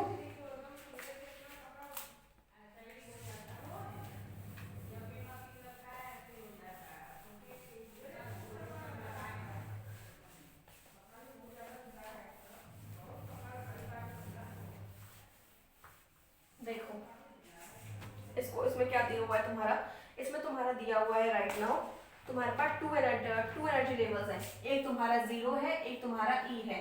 ठीक है, the energy level 0 is non degenerate, मतलब इसकी degeneracy 1 है, with energy level e is triply degenerate, मतलब इसकी डीजेनरेसी 3 है। The mean energy of the classical particles at this temperature is, इसका आपको मीन एनर्जी निकालना है, मतलब आपको ei into G I into E की power minus beta E I plus E I into G I into E की power minus beta E आई, ठीक, upon में इसका पार्टीशन फंक्शन, ये तो तुम लोग निकाले लोगे, इतनी बार बता चुके हैं। अब झापड़ खाओगे अगर अगर अगर, अगर किसी का ऐसा इस तरह से नहीं निकला तो, और अगर इतने नॉर्मल क्वेश्चन किसी ने स्टार्ट में छोड़ के आए, मेरे से बुरा कोई नहीं होगा, सही बता रहे हैं। इसलिए तुम लोगों को मैंने पहले बताया था, स्टार्ट गेट में सबसे ज्यादा स्टार्ट भर भर के आती है, और नेट में थर्मल ज्यादा पूछता है, इसीलिए मैंने यहाँ पे स्टार्ट पे ज्यादा जोर दिया है, थर्मल बहुत तो मैं तुम लोगों को कम पढ़ाया है। ठीक है, अगर किसी का छूटा थप्पड़ ही थप्पड़ खाओगे मेरे से, अगर किसी का लैक ऑफ प्रैक्टिस के वजह से तुम लोग गए तो ध्यान रखना इस चीज को, पिटोगे मेरे से, एक एक घर आ करके मारेंगे हम फिर, बिल्कुल। और दिखाओ क्वेश्चंस क्या है, GATE 2017, triatomic molecule of a shape down shape shown in the figure in the 3D। ठीक है, the heat capacity of the molecule at high temperature is temperature much higher than vibration and rotation energy scales are the molecules but lower than its bond dissociation energy। भाई मेरी बात सुनो, जब आप ऐसे बात करते हो ना इस तरीके से, जब आपका मॉलिक्यूल्स गिवन होता है, जैसे मेरी बात सुनो, जब आपके मॉलिक्यूल्स ऐसे गिवन होते हैं, जैसे हमारा 3 मॉलिक्यूल्स गिवन है, ठीक है, तो एक का कंट्रीब्यूशन क्या आ रहा होगा वहां पर, एक का कंट्रीब्यूशन वहां पे क्या आ रहा होगा से। जब यहाँ पे टू मॉलिक्यूल्स गिवन है, ठीक है, सबसे पहले तुम इसका डिग्री ऑफ फ्रीडम निकाल लो। डिग्री ऑफ फ्रीडम तुम लोग को अभी हम क्लास में ज़्यादा निकालना सिखाएंगे किस तरीके से निकलता है, बट स्टिल ऑन इसमें समझो। यहाँ पे तुम्हारा क्या है, यहाँ पे तुम्हारा दो तीन पार्टिकल्स है ना, तीन पार्टिकल्स है, इसका मतलब इसको अगर आप करोगे, अगर इसका हाई टेम्परेचर पे बात कर रहा है ये, ठीक है, अगर एक हाई टेम्परेचर पे बात कर रहा है, इसका डायमेंशन शो कर रहा है, इसका मतलब इसको बेसिकली आप क्लासिकली ट्रीट करो। क्लासिकली ट्रीट करने के लिए आप वहाँ पे क्या करोगे, एक पार्टिकल है, इसका पार्ट इस मतलब इस एक पार्टिकल का फंक्शन क्या आ रहा होगा, P x square plus half x square का क्या आ रहा होगा, इसका मतलब एन के बी 2 kb, मतलब एक पार्टिकल का कंट्रीब्यूशन 2 n kb आ रहा होगा। तो मतलब यहाँ पे तीन पार्टिकल का कंट्रीब्यूशन कितना आ रहा होगा, 6 kb आ रहा होगा, 6 मतलब 6 kbt आ रहा होगा, 6 kbt/2 आ रहा होगा। ठीक है, तुम चुपचाप से इस 6 kbt को उठा के अपने हाथ में रखो, सीवी निकालना है तुम्हें, तुमने इस पे स्पेसिफिक हीट पूछा है, ठीक है, हीट कैपेसिटी पूछी, इसका मतलब स्पेसिफिक हीट पूछा है। स्पेसिफिक हीट क्या होता है, del you by del T, इसका मतलब 6 kb। टी के रेस्पेक्ट में डिफरेंशिएट कर दो, टी हट जाएगा, 6 kb तुम्हारा आंसर आ जाएगा चुपचाप से।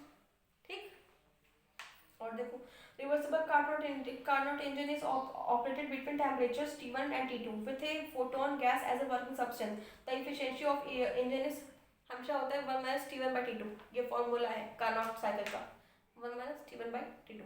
ठीक, अच्छा, water freezes at atmospheric pressure. The density of water and ice at its temperature pressure is इतना ही था, ठीक है, डेंसिटी गिवन है। The latent heat of fusion is required is इतना, ठीक है। The pressure required for increasing the melting temperature by ice by 10 degree centigrade is। वैसे तो इस चीज़ को देखो इंटीग्रेशन वगैरह लेके तुम सॉल्व करोगे चुपचाप से, क्योंकि ये इस तरीके से ये वाला सब चीज़ें होंगी नहीं। इसको तुम सॉल्व करने के लिए तुमको दो बार तुमको इसको इंटीग्रेशन लेके T1 और T2 के रिस्पेक्ट में तुमको सॉल्व करना पड़ेगा। As per my point of view, वैसे एक फॉर्मूला है मतलब P2 is equal to P1 plus L upon V2 - V1 log T2/T1। यार ये सब इतना ना याद नहीं रहेगा, इसलिए इस टाइप के क्वेश्चन को कृपया आप लोग इस पे स्किप करें, क्योंकि इसमें आपके चांसेस हैं गलत होने के। कृपया इन क्वेश्चन को आप स्किप करें, ये सब नेट गेट का पार्ट नहीं है, बट एक्सेप्शनली दे देता है थोड़ा सा घुमाने वगैरह के लिए, तो कृपया इस टाइप के क्वेश्चन को स्किप करिए आप अपना टाइम बचाने के लिए। नेक्स्ट पे देखो, consider a non-interacting distinguishable particle in two level system at temperature T. The energies of the level is इतना इतना। In the high temperature, what is the population of the particles in the level with energy E? भाई simple सी बात है, इसमें energy दिया हुआ है, तुम्हें पार्टिकल्स दिए हुए हैं, नंबर ऑफ पार्टिकल्स दिए हुए हैं, टू लेवल सिस्टम दिया हुआ है चुपचाप से। तुम्हें इसमें प्रोबेबिलिटी पूछा है कि प्रोबेबिलिटी बताइए ई की लेवल एप्सिलॉन की प्रोबेबिलिटी कितनी होगी। चुपचाप से रखो, प्रोबेबिलिटी निकालो, तुमको कितनी बार अभी निकालना बता चुके हैं, निकाल लेना। The energy density and pressure of photon are given by U is equal to T⁴ and P is equal to U/3, ठीक है, where T is temperature and A is radiation constant. The entropy per unit volume is given by, the entropy per unit volume कैसे निकलेगा, TdS is equal to du plus PD minus mu dn है, उससे आप solve करो, उससे आप निकालो entropy का फॉर्मूला निकालो, उससे एंट्रोपी का फॉर्मूला तुम्हें टी के रिस्पेक्ट में मिल जाएगा। तुम्हें भी क्वेश्चन मैंने पहले भी कराया है, जो एंट्रोपी का फॉर्मूला तुम्हें टी के रिस्पेक्ट में था, ठीक है, तुम उसमें उठा के चुपचाप से पी की वैल्यू रखो, तुम्हारा u इसमें गिवन है, तुम उसको एक बार डिफरेंशिएट करो, तुम्हारा अपने आराम से तुम्हारा आंसर आ जाएगा। इस तरीके से तुमको मैंने अभी कुछ देर पहले बताया था, ठीक। अच्छा, और देखो, consider two particles and non degenerate quantum level 1 and 2, ठीक है, where level 1 always contain a particle, hence what is the probability that the level 2 contains the particle for each two cases। भाई एक बार पार्टिकल फर्मियंस है, एक बार particle bosons, जैसे अभी कुछ देर पहले क्वेश्चन आया था ना आपके पास, टू डिस्टिंग्विशेबल पार्टिकल था, एक बार फर्मियंस है, एक बार बोसॉन था, प्रोबेबिलिटी पूछ रहा है, आराम से निकाले जाओगे तुम लोग, ठीक। देखो, गेट 2018, एक microeconomical example of 12 atom with each taking energy either zero state और energy epsilon, both states are non degenerate, if the total energy of this ensemble is 4 epsilon, its entropy will be non degenerate है, energy levels दिया हुआ है, total number of particles दिया हुआ है, चुपचाप से यहाँ पे क्या लगेगा तुम्हारा फर्मियोन्स लेगा ना, फर्मियोनिक सिस्टम का ही तो है ये, नॉन डिजेनरेट पार्टिकल्स हैं आपके, ठीक है। चुपचाप से इसको रखो, इसकी वो ओमेगा निकालो, वो ओमेगा निकालने के बाद इसको एंट्रोपी में पुट अप करो, S equal to K log omega में, तुम्हारा आंसर आ जाएगा, ठीक। अच्छा, in an air condition maintains room temperature at 27 degree centigrade, ठीक है, while outside temperature is 47 degree centigrade, ठीक है। The heat conducted through the walls of the rooms from outside to inside due to temperature difference is 7000 watt, ठीक है। The minimum work done by the compressor of the air conditioner per unit time is, क्या होता है इसका एक formula है, Q1 by Q2 is equal to T1 by T2, इसमें रखो, तुम्हारे इसमें दो टेम्परेचर दिया हुआ है, T1 by T2 में हो जाएगा, और तुम्हारा एक Q1 दिया हुआ है, Q2 तुम आराम से निकाल लोगे, Q1 by Q2 is equal to T1 by T2, formula ही है इसका तो, ठीक है। इसमें तुम्हारा Q2 आराम से बाहर आ जाएगा। और देखो, two solid spheres A and B have same emissivity. The radiation A of is 4 times the radius of B, and the temperature of A is twice the temperature of B. The ratio of the rate of heat radiated A from B is, मतलब 4 pi r square T एक का, और दूसरे का 4 pi r square T, ठीक है। Then 4 pi r A square T square T A square T की power 4, R square T की पावर 4 होता है ना, ठीक है।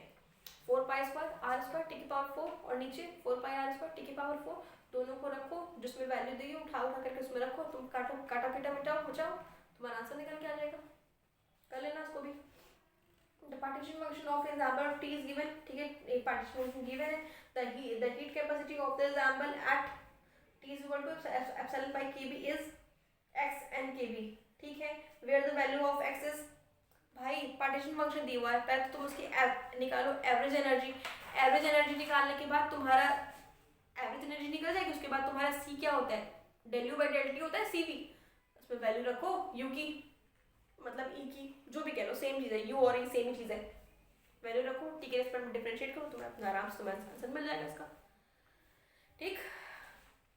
और देखो, consider a 1D gas of non-interacting particle of mass m with the Hamiltonian of single particle is given by the highest temperature or specific heat of units of R is equal to n kb is, specific heat निकालनी है, ठीक है।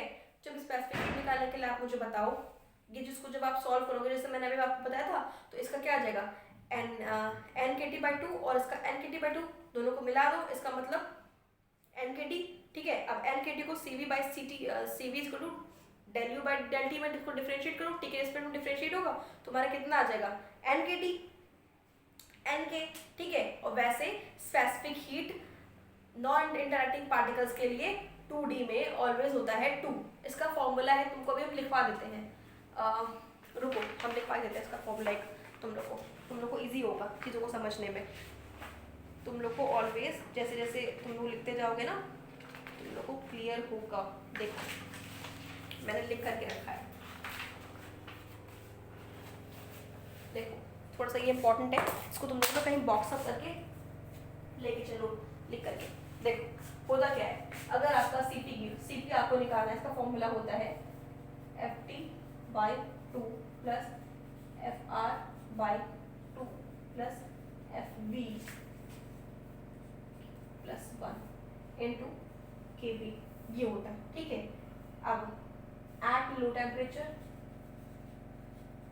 पूछे और eight high temperature पूछे, दोनों में आपको क्या करना है, आप डाई एटॉमिक की बात कर रहे हैं, इसका मतलब इसका डिग्री ऑफ फ्रीडम 5 होगा, इसका मतलब यहाँ पे 3t और 2r होगा, ठीक, 3t और 2r होगा, इसका मतलब हम ये क्या लिख रहे हैं, 3t मतलब ft और इसका मतलब fr, ठीक, इसको ध्यान रखना।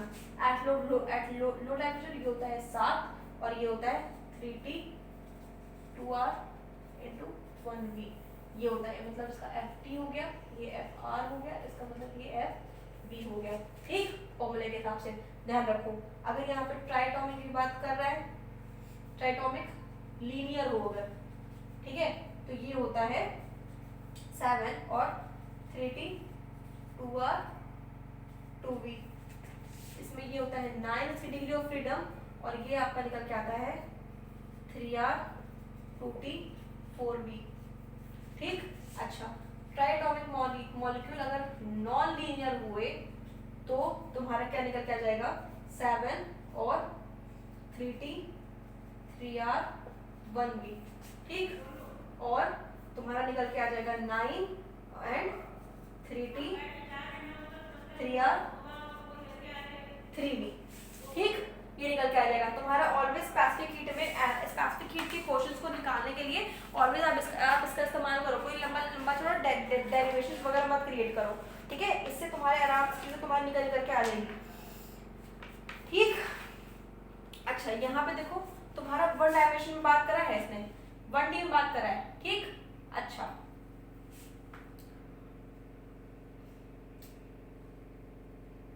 1D में तो ऑलवेज 2 होता है। ये स्टैंडर्ड रिजल्ट है। ठीक है, इसको सॉल्व करने के लिए फिर डेरिवेशंस वगैरह हैं, बट फिलहाल हम करा नहीं रहे। इसको कहीं इंपॉर्टेंट नोट या इंपॉर्टेंट फॉर्मूला में लिख के चलो। ठीक है, 1D में ऑलवेज का स्टैंडर्ड रिजल्ट 2 होता है। और देखो a large number of n identical bosons each of mass m are trapped in 3D potential. ठीक है, the bosonic system is kept at temperature T which is much lower than both ions in condensation temperature T. The chemical potential mu satisfies that. आपका V दिया है, मतलब आपका potential दिया है। Potential देने के बाद आपको पूछा है कि ये किस चीज में सेटिस्फाई कर सकता है। The lower than both Einstein temperature है ना, इसका मतलब ये स्टैंडर्ड रिजल्ट ये भी है। म्यू इज इक्वल टू ये आपका होगा mu is equal to less than equal to 3/2 h cut omega. ये एक स्टैंडर्ड रिजल्ट है बच्चे, इसको फॉलो करना। एक मिनट, ट्रैप्ड इन 3D है ना, पोटेंशियल दिया हुआ है m omega square r square by 2। The bosonic system is kept at temperature T which is much lower than both ions in condensation temperature T से काफी lower है। ठीक, the chemical potential mu satisfies that mu always छोटा होगा इसके। ठीक, इससे बड़ा नहीं होगा mu always। और दिखाऊं at temperature T Kelvin the value of Fermi and function at an energy is given above the Fermi energy 0.01 then T to the nearest integer is। Fermi energy दी हुई है, एनर्जी के लिए आप कैसे इसको करोगे कैलकुलेट। इसका फॉर्मूला ही होता है, जब आपको मैंने डिस्ट्रीब्यूशन फंक्शन लिखवाया था ना, उसी में आपको मैंने लिखवाया था शायद ये फॉर्मूला, पता नहीं लिखवाया था कि नहीं, मुझे ध्यान नहीं है, पर मुझे लगता है कि मैंने इसको लिखवाया होगा। इसका फॉर्मूला ही होता है फर्मी एनर्जी का F is equal to 1/e की power e minus EF upon KT plus 1। ठीक, बोसॉन्स के लिए मतलब फर्मियोनिक सिस्टम के लिए। ठीक है, अच्छा अब आपको उसको निकालना है। एनर्जी आपकी दी हुई है 0. एनर्जी फंक्शन दिया हुआ है आपका और एनर्जी फर्मी एनर्जी दी हुई है। देखो आपके इसमें केवी की वैल्यू दी है, ठीक है, ई की वैल्यू दी है, EF की वैल्यू दी है। ठीक है, देन आपको उसमें निकालना है टी। इसी फॉर्मूले में सारा पुटअप करो, ये यहाँ से टी क्या तुम्हारा नहीं निकल आएगा। इसको तुम लोग कैलकुलेट कर लेना अपना। ठीक है, in an thermally insulated container 0.01 kg of ice is इतना केल्विन। ठीक है, इस मिक्स्ड विद 0.1। ठीक है, अच्छा the water at 300 Kelvin negating the specific heat of the container, the change in entropy of the system is joule per Kelvin on attaining a thermal equilibrium around is what। इसका तो formula ही होता है यार, direct तुम्हारा एक formula निकल के आता है लेटेंट हीट वाला, ml plus mc t minus 273 kelvin पे इक्वल टू, यहाँ पे भी सेम होता है ml plus mc into 300 kelvin दिया हुआ ना एक का, 300 माइनस टी। इसमें रखो फटाफट से तुम लोग। एक बार तुम लोग डेल्टा एस निकालोगे, एक बार तुम लोग डेल्टा आइस निकालोगे, एक बार तुम लोग डेल्टा वाटर निकालोगे। ठीक है, इससे तुम्हारा एक बार तुम इससे निकालो, एक बार इससे निकालो। तुम्हारा आइस का भी दिया हुआ है इसमें और तुम्हारा वाटर का भी दिया हुआ है इसमें। ठीक है, ये तुम्हारा आइस का हो गया, ये तुम्हारा वाटर का हो गया। इसको एक बार निकाल लो, एक बार इसको निकाल लो, हो गया तुम्हारा फिर तो आराम से। टेम्परेचर तुम्हारा दिया हुआ है, ये टेम्परेचर तुम्हारा कितने पे चल रहा होगा 290 पे। ठीक, यू गॉट द रिजल्ट। फटाफट से तुम लोग उसको कर लेना कैलकुलेट। तुम्हें रिजल्ट मिल जाएगा। और देखो, consider a system of A and B having two distinguishable particles in both system. Each particle can exist in a state energy 0, 1, 2, 3 with equal probability. The total energy of combined system is 5 unit. ठीक है, assuming that the system has A is 3 units of the system B has energy 2 units. ठीक है, the entropy of the system is, पहले तो बताओ कितने तरीके से ये डिफरेंशिएट हुआ है, मतलब कितने तरीके से कैटेगराइज हुआ है, ये कितने यूनिट पे डिफाइन हुआ होगा। इसने यहाँ पे क्या बोला है, यहाँ पे in both particle can exist in 4 equal probabilities है, 4 प्रोबेबिलिटीज है, एनर्जी लेवल्स की कितनी है, 3 है, मतलब 4 में डिफाइन हुआ है, एनर्जी लेवल 3 में। ठीक है, इसका मतलब इसका माइक्रोस्टेट्स कितना निकल के आएगा, 12, S is equal to K ln 12। ठीक, इसका मतलब इसने यहाँ पे ये पूछा है माइक्रोस्टेट, तो तुम्हारा आंसर हो जाएगा वैल्यू ऑफ लैम्डा, के भी लैम्डा पूछा है, लैम्डा तुम्हारा ये आ जाएगा, ये तुम्हारा आंसर हो गया। ये तुम्हारा फाइनली खत्म होता है तुम्हारा पूरा का पूरा राइट नाउ, तुम्हारा का पूरा तुम्हारा खत्म होता है प्रीवियस ईयर। ठीक है, अच्छा अब प्रीवियस ईयर तुमको मैंने पूरा करा दिया है, कोई भी डाउट हो, कोई भी कंडीशन हो मुझसे पूछना, वैसे तो मैंने सारे क्वेश्चन सॉल्व करवा दिए हैं राइट नाउ तुम लोग के सामने। ठीक है, अब नेक्स्ट क्वेश्चन में नेक्स्ट वीडियो में एक बार हम तुमको वाई के लिए और तुम्हें सीनी की प्रॉब्लम सॉल्व करवा देंगे। ठीक है, उसके बाद से तुम्हारा फिर नेक्स्ट पेपर स्टार्ट होगा। कीप माइंड गाइस, संडे को आपका टेस्ट है। ठीक है, ध्यान रखना इस चीज़ को, संडे को आपको टेस्ट है और सारे सबको संडे को टेस्ट देना ही देना है। ठीक है, ये मस्ट है, कोई गोलक नहीं मारेगा, सबको टेस्ट देना है। ठीक, चलो मिलते हैं नेक्स्ट वीडियो में, बाय बाय। काफ़ी लंबी हो गई वैसे ये वीडियो तो।